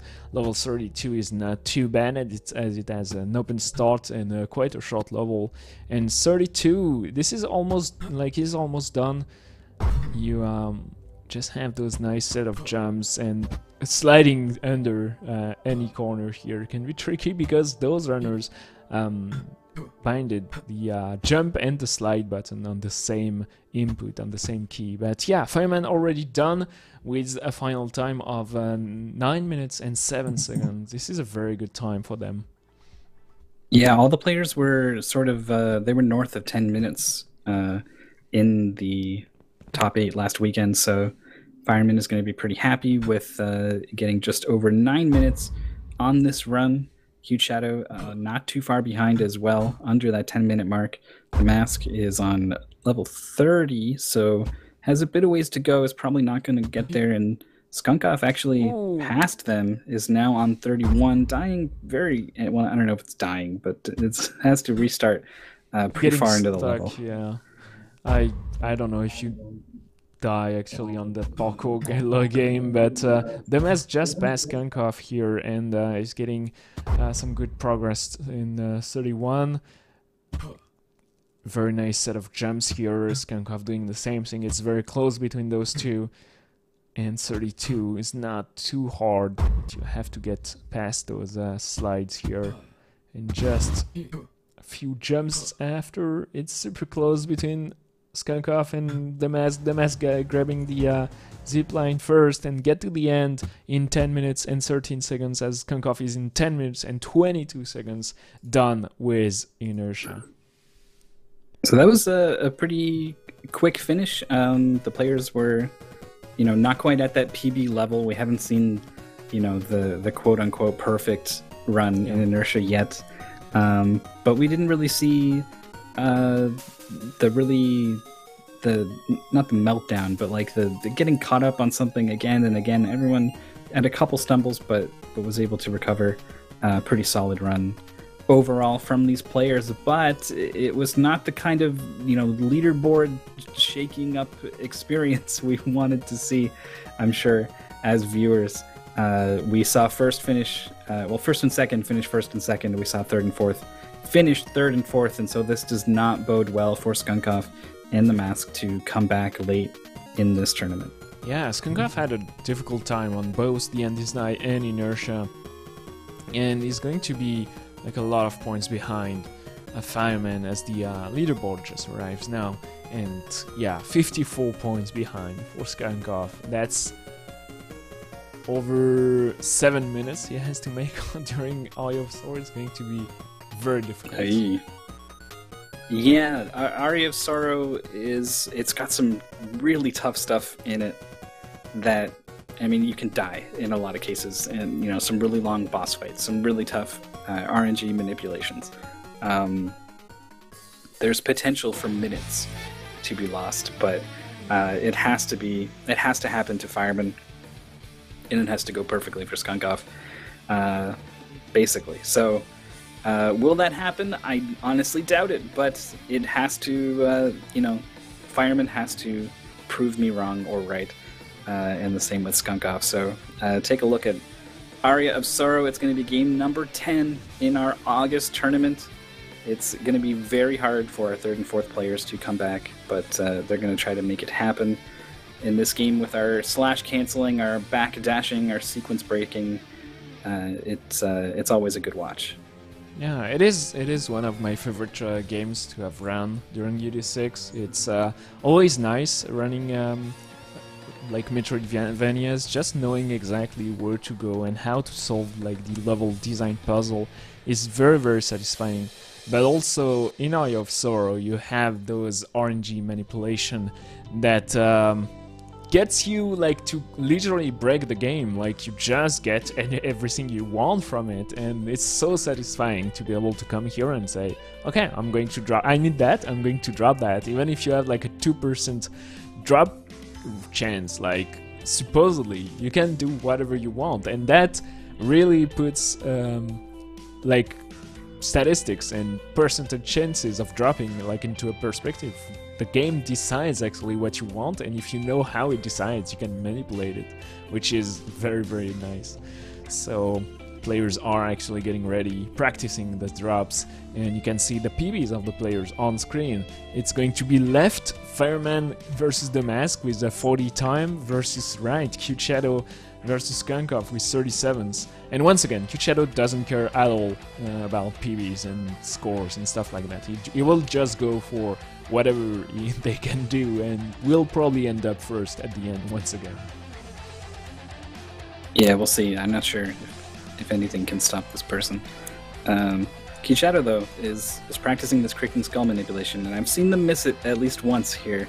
Their consistency probably pretty good, but they didn't get it that time either, so much needed practice perhaps for Cute Shadow. This is the first major instance of RNG manipulation, and as you can see from this practice, this brief moment before this race is supposed to get started. It's much easier said than done, and it looks like it worked that time. So able to quickly get back to this final select screen in time for the countdown. Is Cute Shadow, the runners are off, and it starts pretty simple. There is a possibility of a weapon drop, the base lard from one of these first few enemies that the players are going to be on the lookout for. Oh. It's a good weapon, it deals a ton of damage, very good for Manticore. Manticore killed 2 players last week. It was very weird, like Eye of Sword did not go well for a lot of players during the August tournament. So last week we qualified almost only the best players on the Eye of Sword. The Mask barely got there, but if you were under 120 points, you did not make it. And Eye of Sword 1 was one of the great deciders. And you really need, if you want to get to grand finals and do well, you need to have a super consistent Eye of Sorrow. And we mentioned it, but the RNG manips that are coming right now, we've seen Fireman and Skunkoff resetting their game, so does the Mask and Cute Shadow right now. They allow you to get the RNG you want on getting to Creaking Skull, and if you get that exactly right, you will get the soul drop you need. And we see Skunkoff and Fireman getting it right now, so the Mask, and I'm worried for Cute Shadow, and they don't get it. What is happening? And they don't care. That's what we were saying. Yeah. They don't stop whatsoever. Let's go, Cute Shadow. This is the first time we've seen this on the UD. It's not the first time we've seen someone miss this Creaking Skull manipulation. Certainly when the game was first announced, it was pretty tough for a lot of people. And since then, here and there, some people have missed it. But they've always just reset in this situation. They haven't practiced how to move forward without the Creaking Skull. And the Creaking Skull gets used in boss fights all the way up to Belore, right? Like, for like 30 minutes, players are going to be used to having the Creaking Skull. Even though, or not even though, but you know, it is something they're used to. So Cute Shadow is in a weird situation here. But the reason why he's not resetting is because it's honestly not that much faster. The Creaking Skull manipulation does save time. It is worth it, but it doesn't save as much time as you'd think doing that whole thing. So if you know how to play optimally without it, it is actually better to do what Cute Shadow is doing in this situation and press forward without it. So I don't know how well prepared they are for this situation, but I can't wait to find out. Yeah, I guess if there is like one player that prepared for that specific eventuality, it is Cute Shadow. They are just great at preparing for races and knowing every eventuality. So, but someone pointed out in chat that Cute Shadow could forfeit, and it doesn't matter. Actually, it does matter. If Cute Shadow doesn't beat the game on time, they're probably out of the tourney. Like, they cannot let that happen. So they have to beat Eye of Sorrow on time, which is about 50 minutes. So 52 minutes, if I recall correctly. So they have to get there. They have to beat the game. 52 minutes is kind of easy, and the Creaking Skull doesn't save you like 12 minutes or anything. But, you know, I hope they can prepare for that. Yeah, if the Mask is even close to their PB, even he will beat Cute Shadow if Cute Shadow does not put up a time for Aria of Sorrow. So, you know, compared to players like Skunkoff and Fireman, all of them will definitely eclipse Cute Shadow's score. So he is actually going up to get a stronger weapon. So it's apparent to me that Cute Shadow knows what to do in this situation, and so I'm looking forward to seeing the rest of what you're kind of supposed to do in this situation. I don't know if this is like an old route, or if this is something Cute Shadow prepared themselves, or what, but I love it. Yeah, I'm very interested in it too. As you can see, they passed Fireman, so far, like, the race between Fireman and Cute Shadow is going to be interesting. But do note that Cute Shadow and Skunkoff has the same PB pretty much, so Q-Shadow is probably far behind like PB pace, and you can see the Manticore fight is just taking forever with that weird rapier they got going there. But they don't stop for the orb, like they know exactly what they're doing apparently. They don't need the mana as much because they don't use any magic ability, so they're just like going and pressing forward as fast as possible. That was, I mean, you can see that it's not as fast as with the Creaking Skull. Hammering on the boss for 53 damage or whatever it is just so good, especially because the damage more or less comes for free. It doesn't interrupt you from attacking the boss at all. But honestly, with this rapier doing 17 damage twice the way that it was really not too far behind. You can see how it really isn't all that much faster to get that Creaking Skull. It was really fun to watch. The Mask now fighting the Manticore. We can see it doing that big chunk of damage, but it's not really hitting it with the sword. It's just kind of relying on the big damage from the Creaking Skull. It's a similar story with the Great Armor. You can whack at him a little bit if you get close enough for a little bit of damage, but again, mostly relying on Creaking Skull, so it's going to be a lot more execution intensive for Cute Shadow to get close enough and stay close enough throughout the fight, backing up as necessary to actually land the hits through the shield on the Great Armor. Fireman is doing exactly what Skunkov needs from them, that is playing very, very safe. Because if you play safe in Eye of Sorrow, you're going to beat the game on time, but you are going to lose a lot of time everywhere. And as you can see, they're just like passing in the same room here, little high five between those two, and Skunkov is actually already done, getting the Malfast, the double jump ability, killed the Great Armor, and if they keep on going like that, that's exactly the best case scenario for them. But still, they need like Fireman to fail at some point, and that Fireman playing safe means that it's going to be less costly and probably will not happen actually, so we'll see. But Cute Shadow is having like a super hard time there. Only 12 per hit, having to play safe, only 140 HP left. They're struggling. Yeah, they were playing really well and aggressive against the Knight, but once they took the hits that they took, couldn't really afford to take any more, so had to start playing it very safe. Couldn't just go in when the Knight backed up, had to wait and read what the pattern was going to be. Is he going to attack? Am I safe to go in? And then was able to go in. So, really smart play from Cute Shadow, but you can see that the time is being lost compared to the Creaking Skull.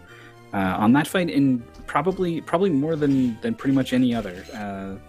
So the worst is kind of behind Cute Shadow, at least for this route. But they'll be missing that damage on the death fight. That's going to go on a little longer, and probably after that it starts to be a little more less consequential. Cute Shadow getting cursed here, but once again, that doesn't matter too much because they don't care about mana points, but it is a bit worrisome from them to see so many mistakes. They're probably a little bit rusty on Eye of Sorrow, and it's one of their best games, so probably practice the other bunch, the other 9s actually. Like TUD is crazy when you think about it, having to be well practiced on 10 games at the same time. But Skunkov is doing fantastic. He's keep on going. Got back to the beginning, back to the Creaking Skull room, and will move downward to the towards the gardens where the clock tower is. So they're making good progress, and we are going to see some of the most important part of the game coming up very soon. Cute Shadow having a bit of trouble with the backdash double jump. It's a little bit of a sequence break. We've skipped the flying armor upgrade that lets you sort of cross some of these gaps, but making use of the increased speed from a backdash and jumping out of it and then making sure you don't turn around too soon to cancel that speed. It does get you just enough height to make some of these gaps, so the timing is pretty tight. It's a pretty weird set of inputs. It usually trips up players once or twice, and it did a little bit for Cute Shadow. The Mask now also getting to this jump. We'll see how it goes. Using the Creaking Skull to take out those enemies, a luxury Cute Shadow didn't have, and first try gets up there with the backdash, so is pretty far back there. Again, I'm pretty sure this is a stream thing. and not so much actually being this far behind, though he's getting bounced around by this annoying little enemy quite a bit. Yeah, I don't know actually. Yes, they seem to have started at the same time as the others. And you can see like Skunkov using the Creaking Skull quite a lot, so that means every time he kills a small enemy with the Creaking Skull, Q-Shadow cannot do the same thing, so they're falling even further behind, having to play differently. And Fireman and Q-Shadow are super close together, as Skunkov is right ahead, right into the clock tower here, and will just go as fast as possible, maybe healing there. Because they are only half HP and you are going to go through a lot of rooms. But no, it doesn't stop, it doesn't play safe. And once again, this is the best way to tackle this specific position. And not playing safe, going as fast as possible, where you are playing from behind is probably your best bet. Fireman doing the little sequence break to get into the floating gardens early. Pretty simple. You just kind of jump at the corner, and for some reason the corner is just a little lower than the rest of the platform, and it's just low enough that you can double jump up there without the walking on water upgrade that we skip basically with that little double jump. So we're here early. Q-Shadow and Skunkov are obviously here earlier, as Skunkov already into the clock tower. Since we sequence broke, this is a level that you're kind of not supposed to be at yet. The enemies are very tough. You don't have a lot of health. Your weapon in particular sucks until you grab the Mistletoe inside the clock tower. That's going to help a lot with the death fight that Skunkov is right outside of. Yeah, I'm not sure how you're supposed to clear that jump, but it's probably like way later into the game with the Giant Bat or the Undying Soul. So this is way later that you're supposed to go through that part, and just right now being at the death fight with only 380 HP and dealing 37 damage per hit, plus a little bit with the Creaking Skull, but the boss has 444 HP, so well, it's going to be a long fight. Yeah, this is definitely one of the toughest fights of the run.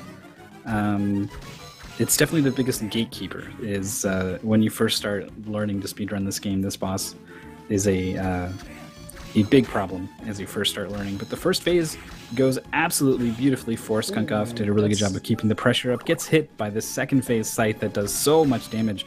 You cannot afford to take too many of those. You've got some potions to refill, so he does. But he can only take one more of those safely before he's... Okay, there it is, and I lied. He can get hit once more safely. But he really would rather not. He would rather just find the hits on this boss and finish it off. He's pretty far along, almost. He's not having the best patterns there, Death chaining those middle swings. It's pretty easy to be too greedy on those and just get hit on the back of the neck when it gets back here. If you try to squeeze too many hits on the boss. But yes, Skunkov is doing great, and he's already done 13 minutes in, done before Fireman even gets to the boss himself. Q-Shadow is right behind Fireman, both in the same room right now. Q-Shadow is probably going to go and save, or at least heal here, yeah, saving even. So Skunkov is off a nice lead there, the entire fight ahead, going to heal there, interesting choice, and probably totally worse, by the way, healing there, because going back from the clock tower towards the beginning is actually a gauntlet, like going through all those rooms. You want to get those 2k gold here, they're just waiting for you, but heavily guarded, and now that you have the school soul, you can finally swim and go into water freely, which is going to open up the second half of the castle. One aspect of doing this without the Creaking Skull list that I didn't think about is it's quite good at swinging at a wide area and taking out these little scythes that spawn throughout the fight. Q-Shadow does not have this luxury, has to deal with these by, running away, jumping over, making sure that his slashes line up with them and taking them out. It is causing him to dance around quite a bit and actually gets too close to the scythe, trying to really aggressive there. A lot of players will just kind of run straight away as soon as those beams start coming out, but he tried to get in there and land at least a hit on there before he could, start moving away from the beams, and they caught up. They ran out of room, ran into the scythe, and that's going to do it. So quite a bit of a setback. He's not outside of, it's not like he's not going to finish now and he's out of the tournament or anything, but that is the kind of mistake that, compounded with other mistakes, can lead to that kind of thing. So we'll see how he bounces back from this situation. That would be so surprising from them. They've been so consistent, having very nice races so far. Everything is going quite well for them. But yeah, right now the death fight is not going so great. But once again, the Eye of Sorrow goal is actually way nicer. Plus, we got like the new route, which saved about 2 minutes compared to the old route that we set up the times, like using those references. So it's okay, but still. It is a tough game, and you have to get back on your feet when you die on the death fight, and it can get like stressful at least. And also, Q-Shadow finally getting past that first phase now will get him confident that he can beat the second phase, because on the second phase, as you mentioned, you don't have those small sights, so you do not need the creaking skull so much. Decided to go over death despite him being pretty high up on that dashing attack that you really don't want to see. It's the worst of the three things that he can do here. You get a couple hits, especially if you're pretty far away from him when he starts it. You're well positioned to get a couple hits, but also depending on what he does and what order he does, he will kind of drift in and out of favorable positions sometimes. So bad patterns can put you in some pretty weird situations as well, but it looks like he's still high enough that he can duck under this spinning scythe attack, so that is a really good sign. Only needs, I don't know, nice. One more hit. Yeah, that was actually a great fight for the second phase, but he's beating the boss 4 minutes behind what Skunkov. That's a lot. We are through the first third of the game, and Skunkov has a nice lead, getting into the arena almost. Before that, we will have into the I forgot the name of that place, but the underground reservoir. Yeah, that's it. Maybe. Yeah, I think it is still the underground reservoir here. They got the water elemental sword, the Rahab sword, and they will need something else more punchy. So we will have a nice couple of soul drops here using the RNG manip, and that always means that you have a shot at missing it. So they will need to have their execution perfect. They're just waiting for the skyfish to go by. They got 3 whiffs there. They will take the hit and get the Triton Souls. Very nice. 16 damage upgrade will go a long way. The Mask now into phase 2 of the death fight. Had a death pretty early on in his first attempt at this fight. Is looking pretty much out of it at this point. Would need the power to go out for many other opponents at this point, I think, to really stand a chance to get back in it, but that doesn't mean he's not going to do his damnedest to make sure that he does his best on this final run. Death fight now going pretty well. Skunkov beginning the manipulation for the Levitain, which he has successfully gotten, and follows up with the successful Flame Demon Soul. Very tricky stuff. Very nice. Got that as them was taking a beating on death second phase. Got the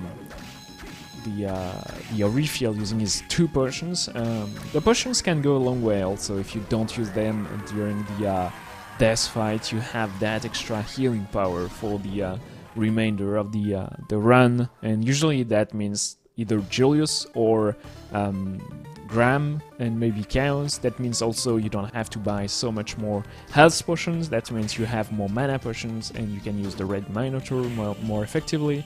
So it can it can be nice to have them, but obviously using them on this fight is the best case scenario if you need them.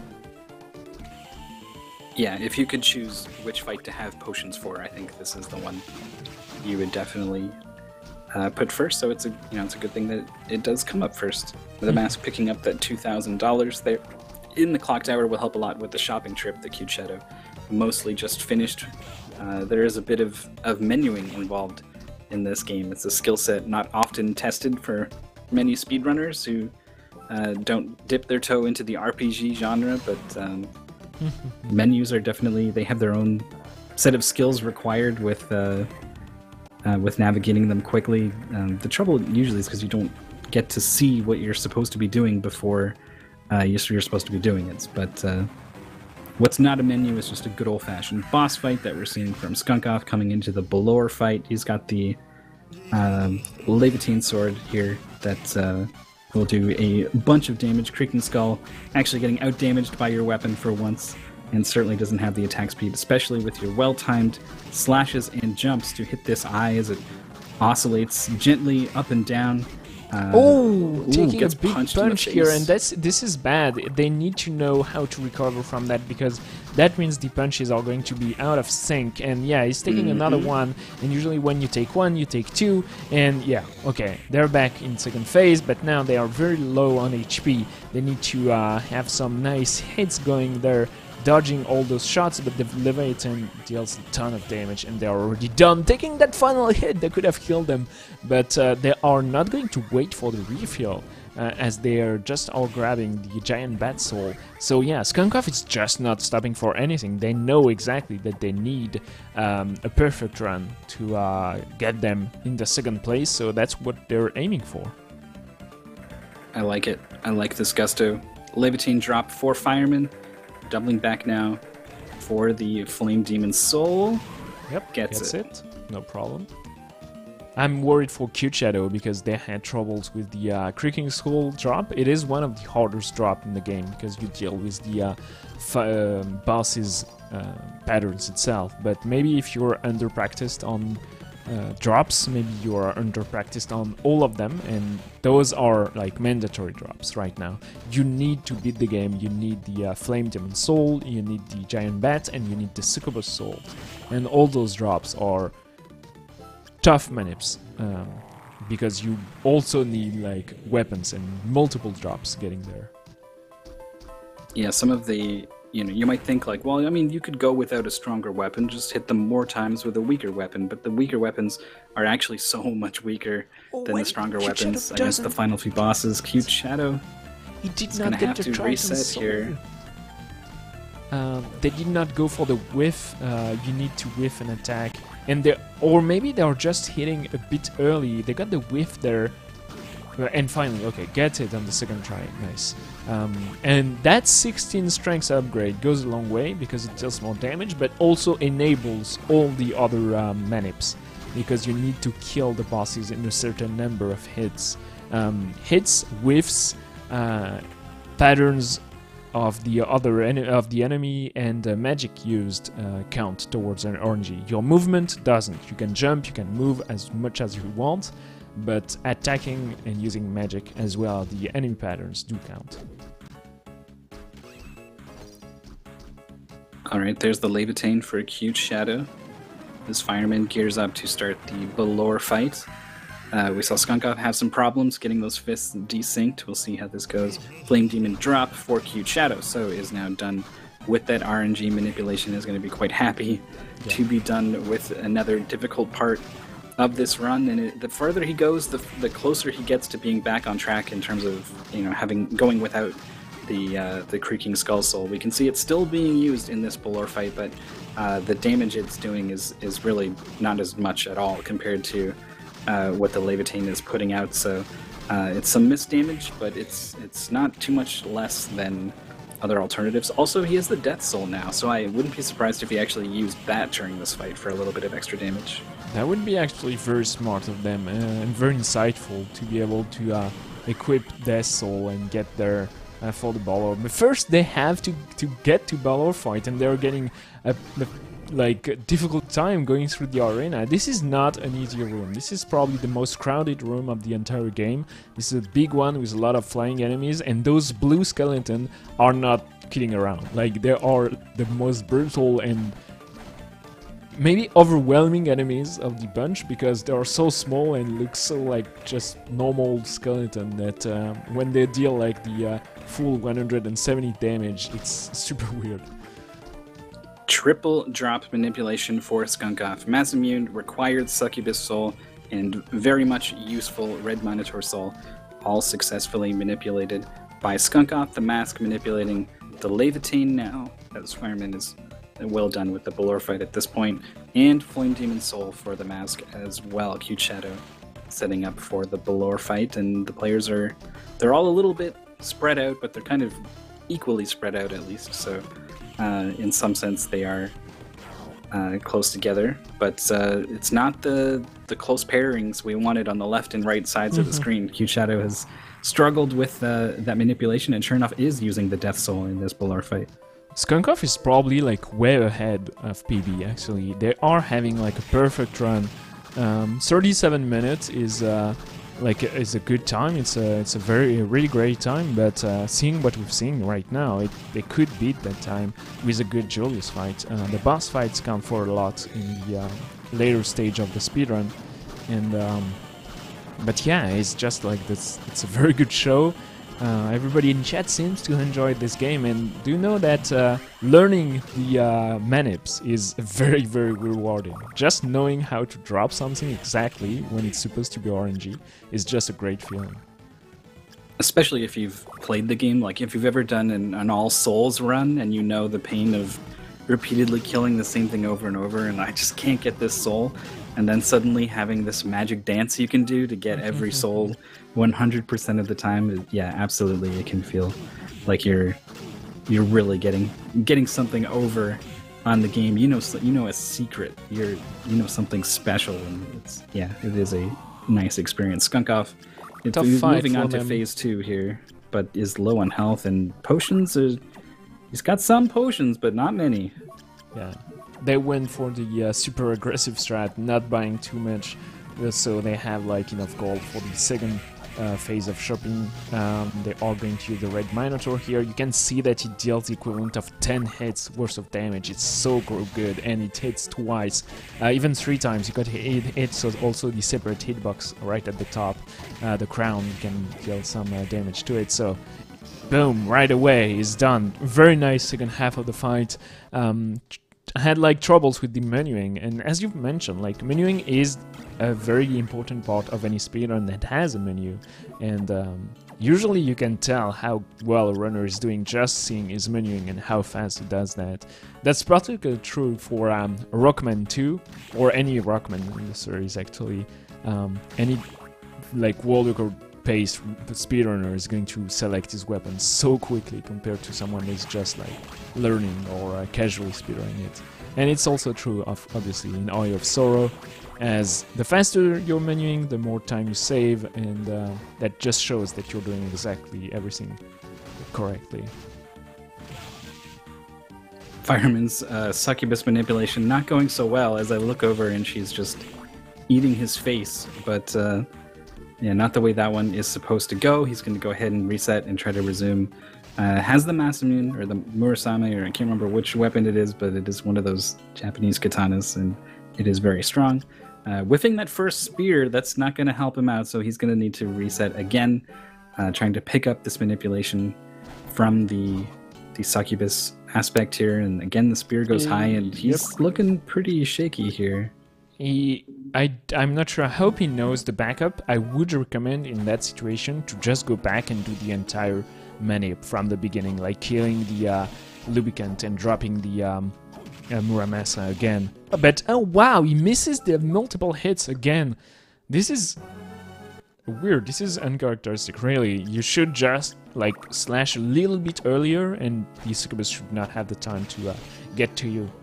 But clearly they practice the setup with the full whiffs here, and once again he's too close. He's just like few pixels too close.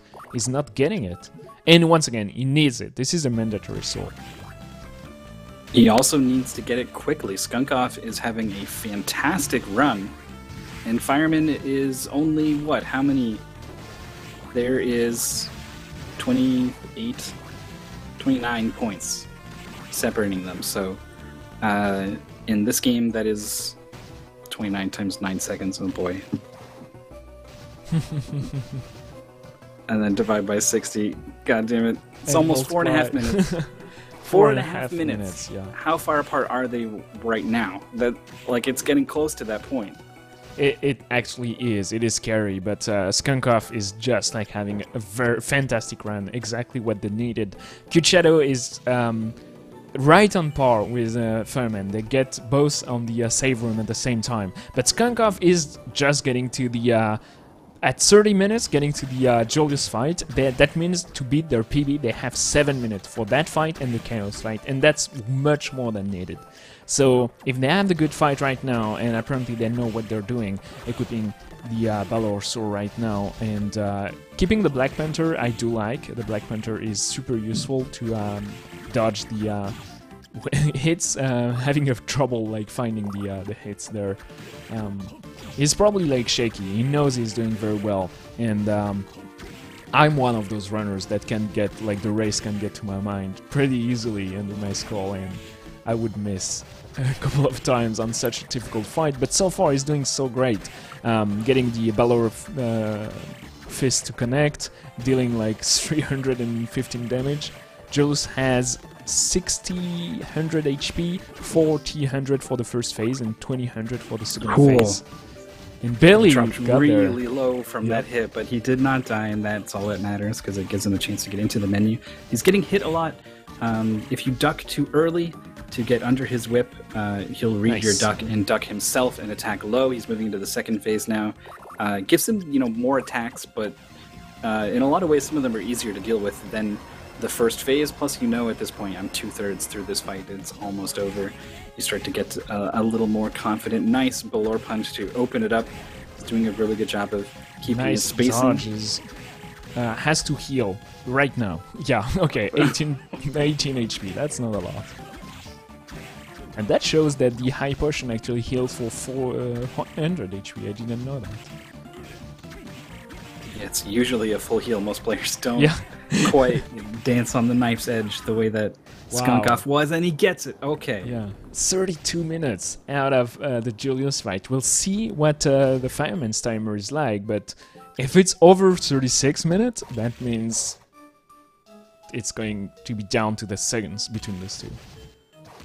The Mask gets the Succubus Soul, and it looks like he is not going to get the Minotaur Soul, so he'll have to do the backup. Fireman into the grand fight, and Cute Shadow is now done. Picks up the Black Panther, Dracula's tunic, and is now rocketing off through the castle.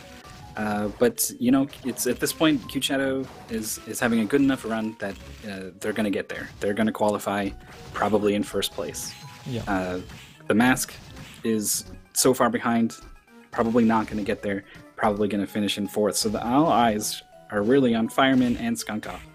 They are fairly close, 29 points apart, but 4.5 minutes in this game.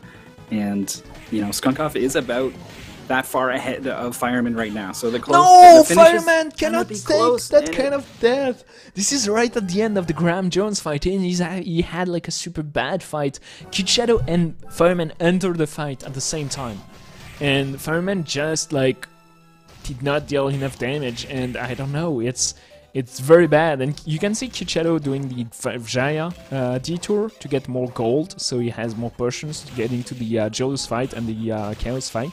Skunkoff did not do that. They just went with as few potions that they could buy into the end few rooms.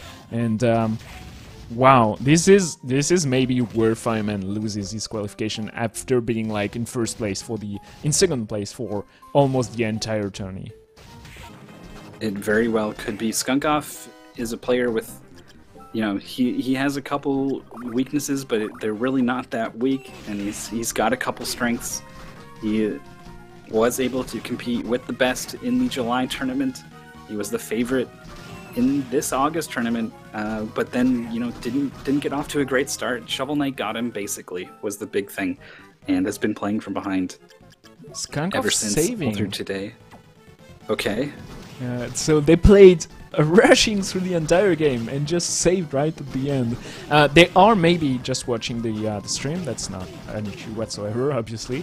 And it's interesting to see them just go for that.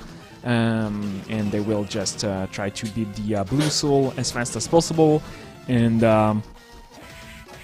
and Brother Main apparently got a race PB on Aria of Sorrow, and that probably means they are going to grab the first place in the end, right? And on the 10th game, Skunkov taking a beating right again, using a lot of potions on the final few fights here, and not having the best fight, but should be done with the Blue Soul. That means they will be done very soon with Chaos first phase, having nice triple hits on those yellow orb. He's making me nervous with the potion usage on the first phase. The Chaos fight is normally not too big a concern for players. Certainly you want to be, getting your Minotaur souls going in the menus and stuff. There's time to be gained and lost in this fight, but it's usually not too big a concern in terms of dying, because they go for that the Vijaya normally and sell that and get the potions that they need. But he used a lot in the Julius fight and then didn't get the Vijaya, so he's got some potions there. You can see 5 regular potions, 1 super potion, but it's really hard to avoid taking damage in this fight. There's things moving all over the place, the green orbs that chase you down, and you really don't want to give up this center position in the middle of the screen because of the way it hits all of these eyeballs. So it looks like he's had a really great opening to this second phase, so I don't think it's going to be a problem. Okay.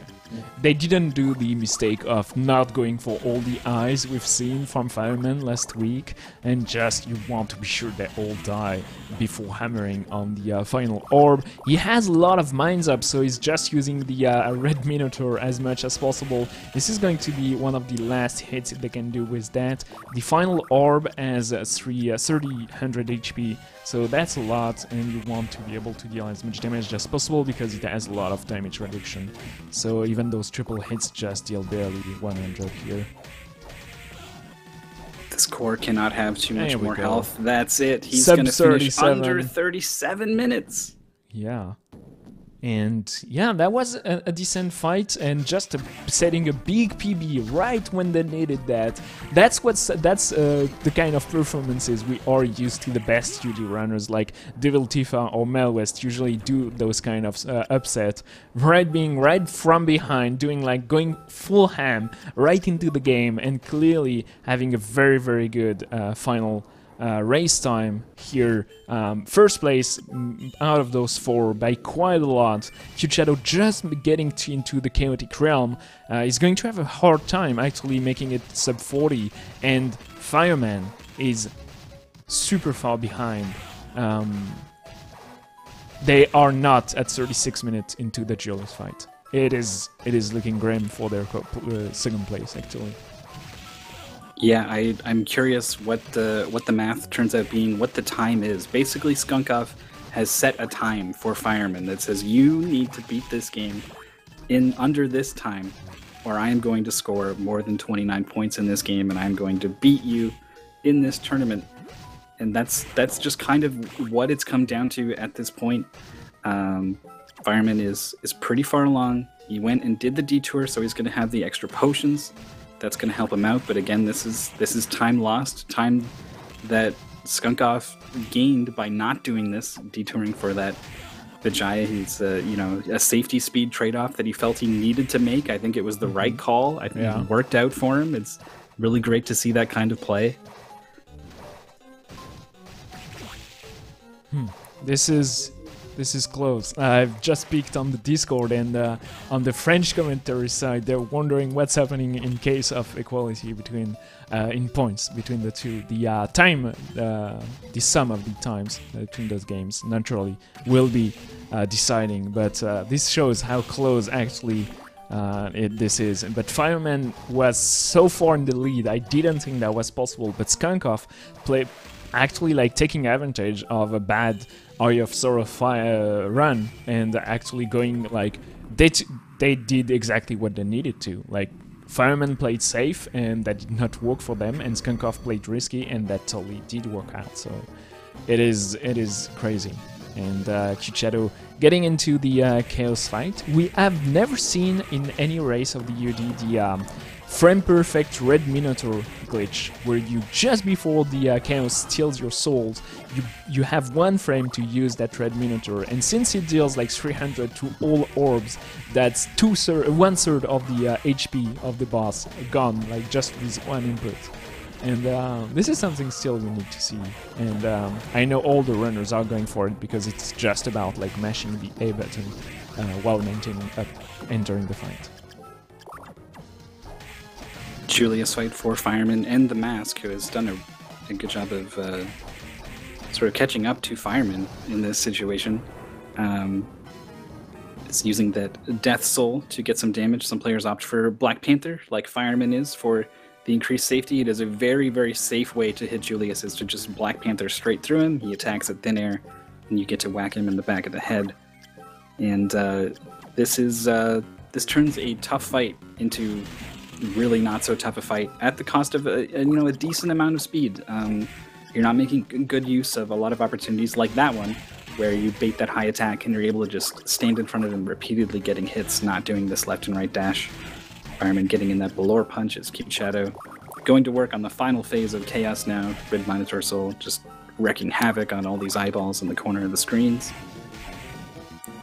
But eyes are now on Fireman. Yeah, I'm really paying very close attention to his HP. He's playing safe. Playing safe in Julius is definitely something I do during my runs in Eye of Sorrow, and I totally understand. But right now, my heart just says go faster, because they need that. They need like every single second is going to count. The Mask getting a quick reset here. I'm not sure. Yeah, just to save. What? Did they die on... I'm not sure what happened to the Mask. They were almost done with Julius and got a reset. Maybe game over. Maybe they died on Julius. I missed it. But has to start digging a race all over again. Well, Fireman is almost done actually on the second phase here.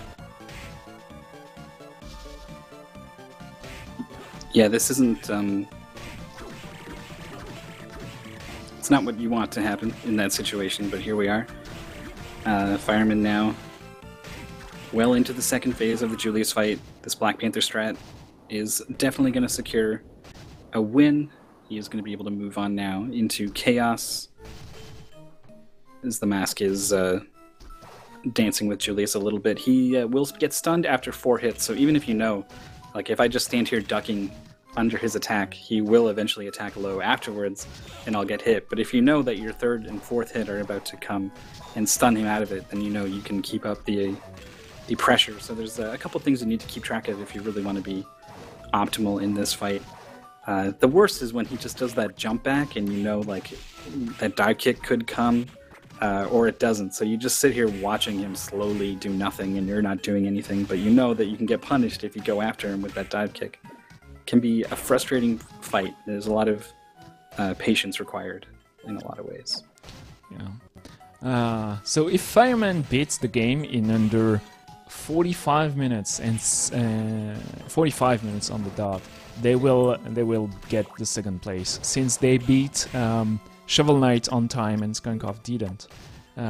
They have that huge lead, like on the just like difference in time, because not being able to beat the game counts towards, I don't remember, like 2.5 hours on the game. So just like you, like just being able to beat the game on time is worth a lot in case of equality. But if they don't get that chaos done in less than a minute, I don't know if it's even possible, to be honest. They need like a perfect chaos fight, and they're taking a lot of damage here. They probably are going to go and save, at least heal before chaos fight.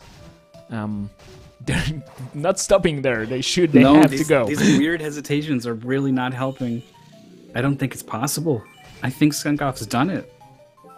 I'm not sure, and this is like the biggest comeback of the entire UD history. Usually, when you come into 9 games, into the 10th game with like a nice lead, comfortable lead, and the PBs are so close together, it's done.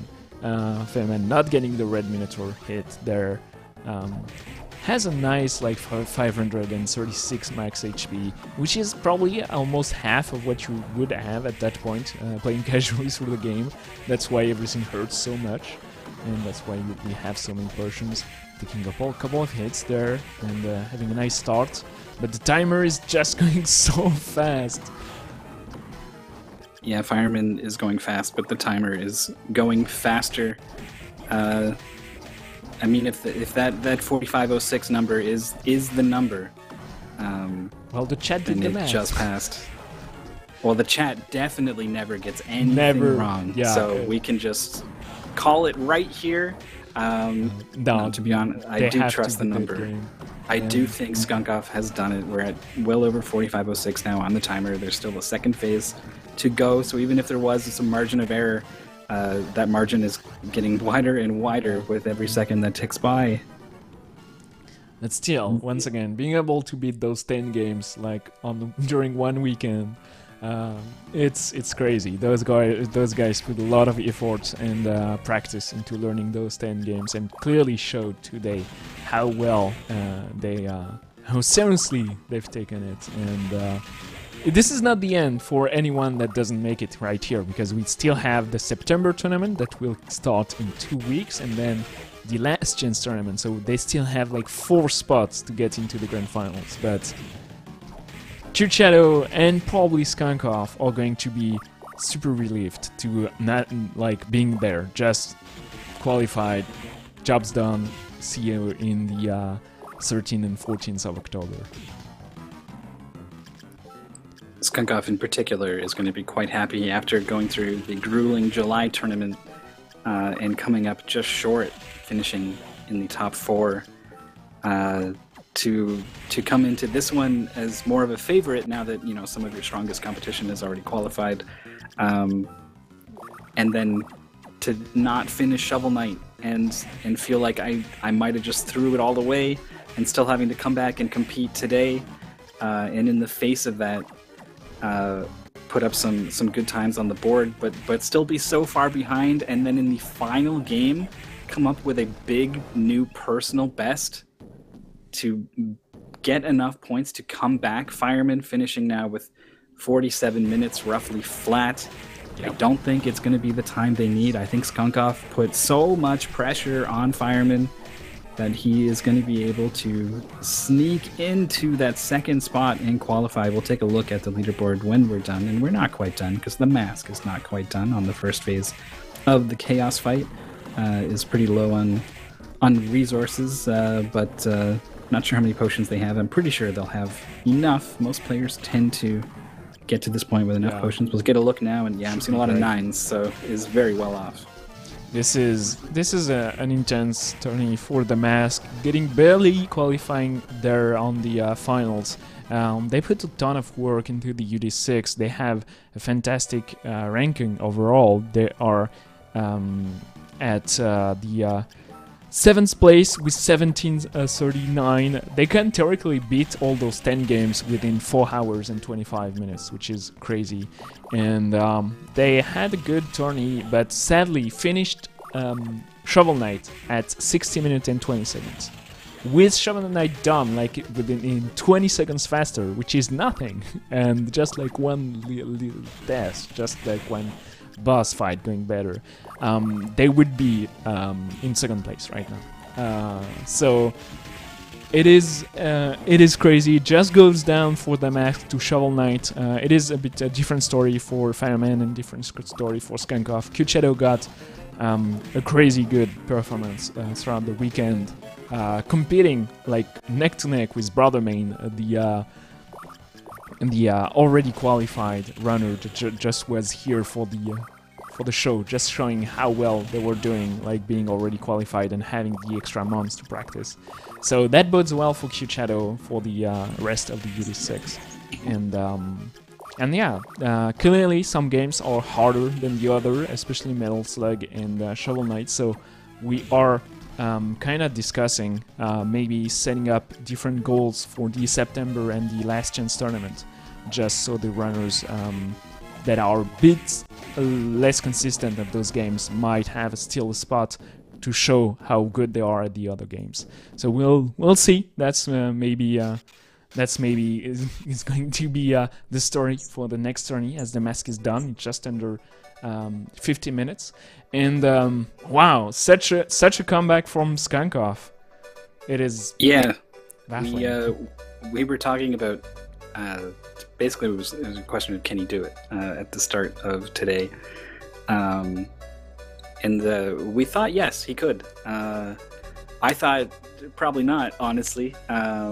Cute Shadow was looking very good. Fireman had conquered a lot of the games that he was his weakest. There was a lot of games today where he was they were strong for him, and after doing well on the games you're bad at, it seemed like he was just going to continue to do even better at the games he was good at, and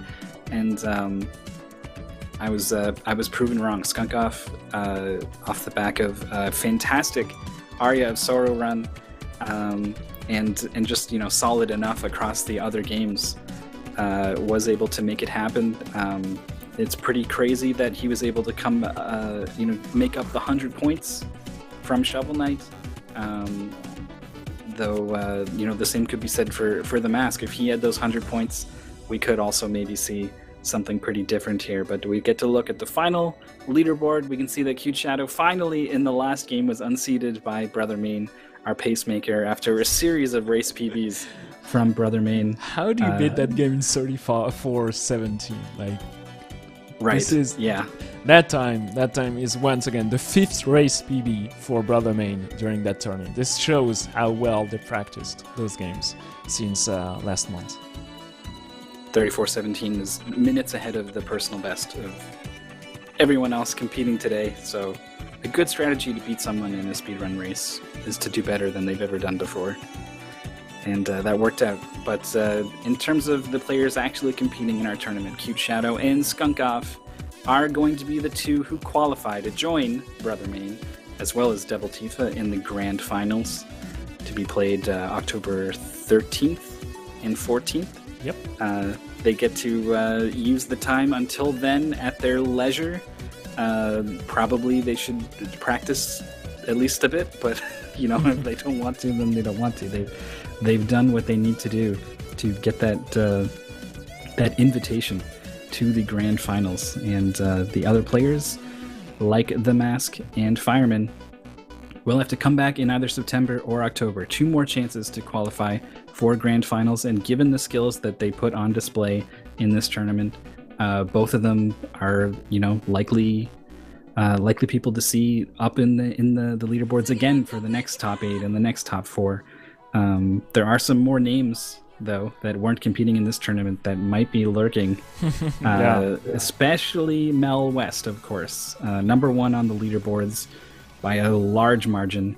Didn't quite make it in the July tournament and is a hell of a player. So will be a fierce competitor if they decide to show up for September, which I suspect they will. Definitely is going to be in one of these 2 tournaments and is going to be looking to take one of these remaining 4 spots. Someone I'd love to see back there is Zoff. They are a fantastic runner. They are helping us setting up the website, actually, so they're very involved in the AUD, and we're not there during July and August due to personal holidays, and they took vacation off speedrunning and everything pretty much, and they're back right there with the September starting. Usually people has to settle down, and maybe, just maybe, if they're ready to get there, that would be awesome. Because like fresh names would be cool. Obviously Silver Shady, Sablier, Toru, we have like a Campuik, we have some very strong competitors that never made it even past the playoff, but they will get there, and we have some new runners as well. I know Sebi, Ghost Death, Super Lingard are practicing more and more getting there, so we'll see. We'll see how well that goes. We are just going to wait for the French stream to free up Fireman, as he is going to come in here and say a few words, because that finish is heartbreaking for Fireman. I just want to know how they are going to approach the next tourney. Maybe they're not going to come for September. That would be a possibility. So yeah, I'm not sure. Yeah, I honestly can't wait to find out. I feel a little bad that they have to do the just lost interview twice in a row. But, yeah. Hopefully they're less, worried about having been beaten and are more happy about all the things that went well for them in this tournament. They came in definitely feeling like an underdog. The point spread was pretty close between Skunkoff and Cute Shadow, and then pretty close between Cute Shadow and the Mask. But then there was, a 40-point gap between the Mask and Fireman. So it's hard to be that far behind on PBs and come in and compete. And some of the games didn't go so great in the narrowing down to 2 top 8 and top 4 for Fireman. Especially Shovel Knight was a 0 for Fireman. As well as Skunkoff and the Mask in the top 8. So to conquer that, to get that 107 points that he got in this tournament, that was the thing that put him right in there in that second place position until the very end. We saw him even in chat just come in and just be like, I did it, yeah. Just feeling so good about the things that did go well. I hope that these are the things that he's thinking about, and less that I just blew it on this last game. So we'll find out in a little bit, I suppose. But so second, third, fifth, and sixth in the overall leaderboard for the UD qualified, right? Are qualified already for the grand finals. So that's Devil Tifa, Brother Main, Skunkoff, and Cute Shadow. That means more of the top 10 has a shot, and Fireman clearly has room for improvement. He proved it during the entire tourney. Each practice Shovel Knight went from 61 minutes to 57 minutes PB. Got better at a lot of games actually. Got a PB on big race PB on DKC today. We are going to see more of Fireman in the upcoming tourneys, and they have a very good shot at qualifying to the grand final, as all the runners who qualified for the July finals and joined in the August tourney qualified for the grand finals. If Fireman and the Mask join in the September tournament, that statistically they have a very good shot at getting there. Obviously, we are going to see some more new runners, and they have to practice more, keep on grinding. And I would totally understand, and Melwest not wanting to come back and spend all the 3 weekends practicing and joining the tourneys. This is a big ask we are doing, and I'm totally thankful that a lot of runners are still getting there, even though we are putting even more pressure during UD6 than we ever did during any UD. Yeah, that's just... You don't know the limits until you you hit the limit. So the players have been so impressive just in the history of Ultime Decathlon. It was only until Season 5 that I really became aware of things, and then was kind of shocked at the level of play that everyone was at when I found out about, they've only been learning these things for this long, and looking at world records compared to what I was seeing from these players across games that I know have communities with really, deep and rich speed runs and well polished, optimized records and stuff. Seeing these guys doing some of the same stuff is super impressive. So, pushed a little further with UD6. There's some really tough stuff in here with a lot to learn, just in terms of just the bulk of knowledge that you need to acquire and drill into your head. But then also just length. There's some really long games in here: Shovel Knight, Aria of Sorrow, and Donkey Kong Country. It's hard just to maintain your focus for that long in a race. So yeah, it is the toughest UD competition yet. The players so far, I think, have largely stood up to the big ask that we've put on the players. Been very impressed with performance overall. Not just our top finishers, not just our qualifiers. Even going all the way back to when games were first being revealed, and we were seeing where people were at after week one. Yeah. Since even then, I've been impressed with what I've seen from the players. Yeah, a lot of the runners picked the game super quickly. Just got into Shovel Knight and then Aria of Sorrow and A Story About My Uncle, and got like very, very close to 200 points on those games super quickly. Shovel Knight is still an exception for all those scorings because it is the game with the least people over 100 points, and probably it is slowing a little bit the players down to join those tourney where you have to meet those 100 points or be off the game. So I'm just going to try and grab a fireman, so I'll just be right back. Sure. In the meantime, I can tell you guys about the upcoming SIP. Ah non, si. Yeah. Ah, bah parfait, j'allais te dire. Bah je vous rejoins. C'est une drague, c'est ça? Ok, let's go. Saturday, 11 a.m. Eastern Time next week. There'll be something else on Speed Gaming, or maybe nothing, I'm not sure. But we tend to get going around that time. Stuff for there was a Nier Automata match today at 6 in the morning Eastern Time, so you'll find something on Speed Gaming. But the first you can find us back with the September tournament is September. I looked in it, we moved it off the screen, but it's the 8th that we'll be back with the first round of our September tournament. It's going to be open to everyone. We're going to narrow it down to our top 8, and then from there we'll go.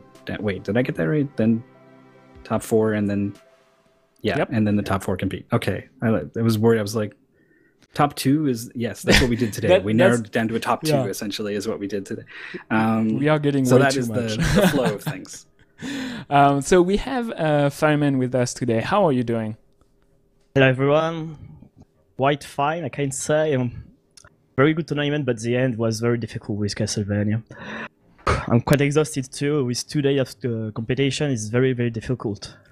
Yeah, we were discussing with Mythical how hard it would be, like, to get the back-to-back, how you almost made it but didn't interviews.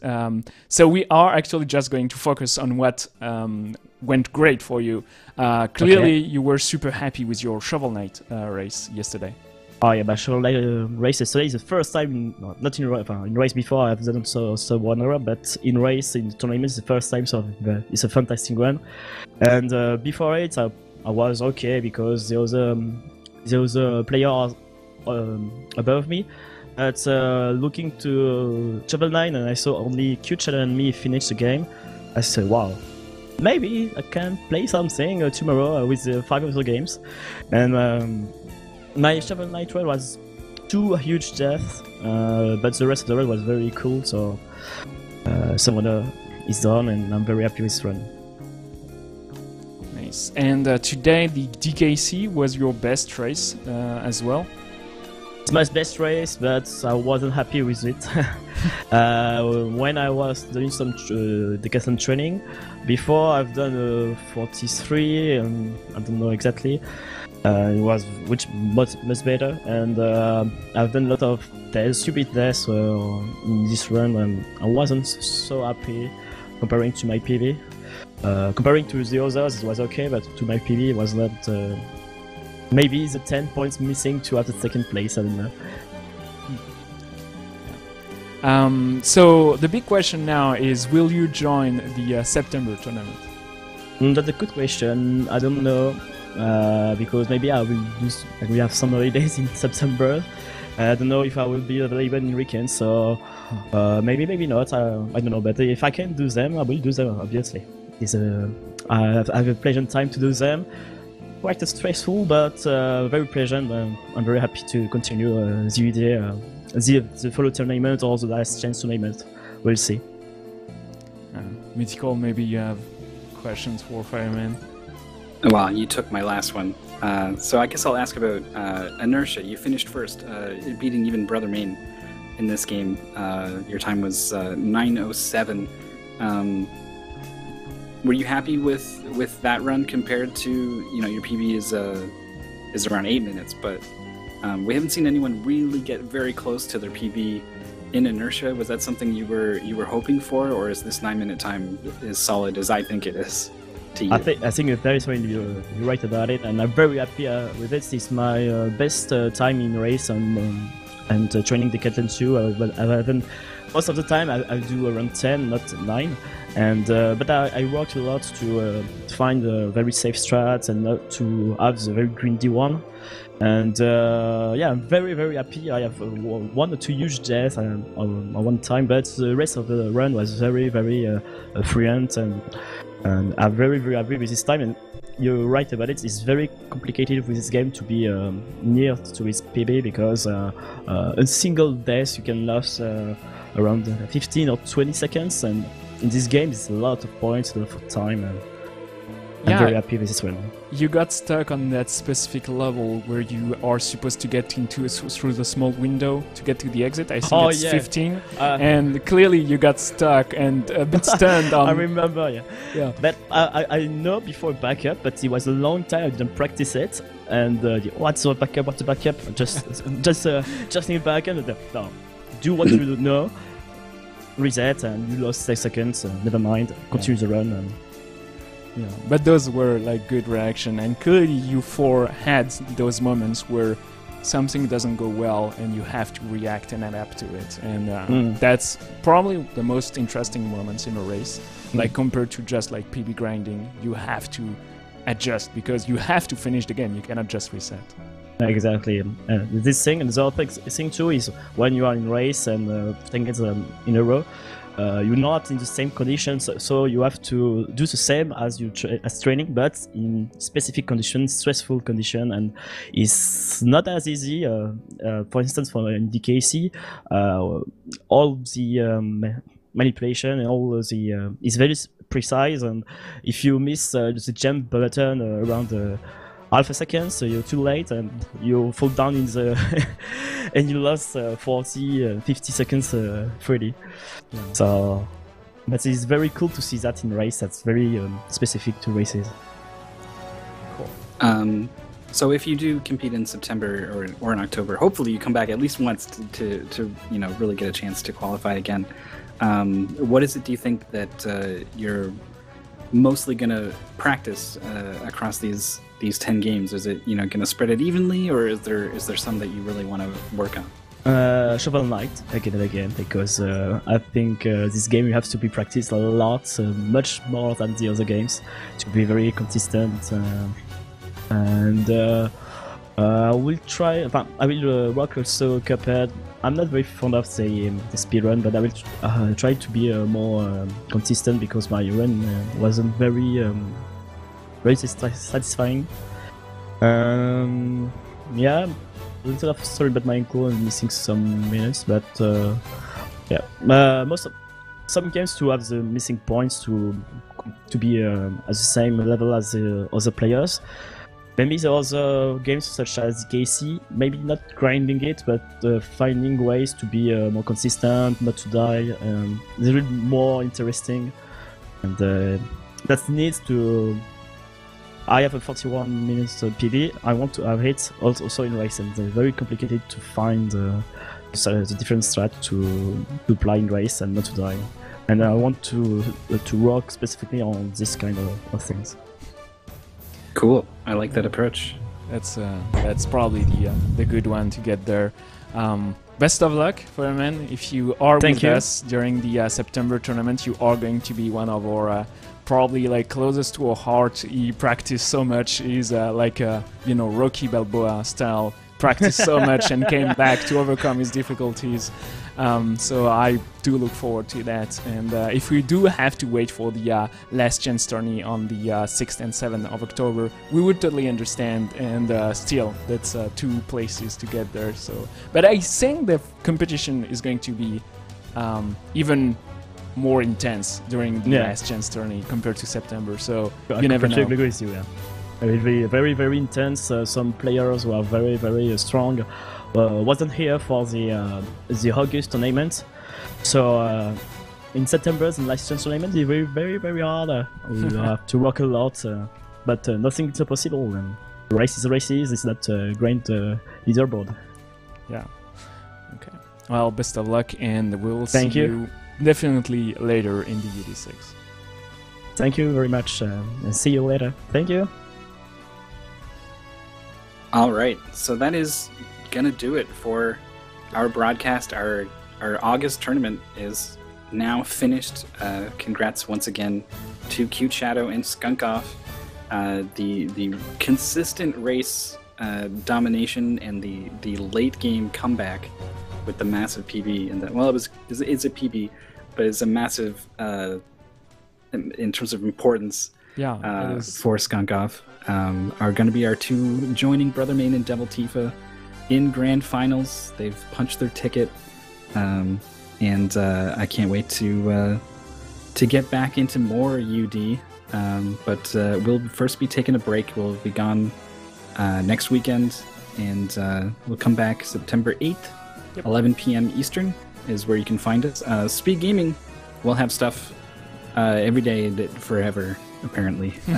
But today you can find our Link to the Past randomizer summer qualifiers on Speed Gaming 2. Celeste is maybe just finishing up now on 5. Super Metroid, A Link to the Past randomizer crossover, what I think they call it, SMZ3. Amazing, crazy thing. If you haven't heard of it, check it out on Speed Gaming 4. And Mega Man 2 randomizer starting soon, maybe after Celeste on 3. So Speed Gaming's got lots of content now, lots of content for the rest of the day and every day, and you can find that by checking the schedule. So that's where Speed Gaming will be. Yeah, it was a crazy tourney. I'm super excited, super pumped for the September tournament, where we are going to find some new faces and some faces we've seen during the August and July tournament. So it's going to be a great one. Until then, take care of yourself. Go and watch a lot of tourneys on Speed Gaming, obviously, and we'll be back in the 8th of September.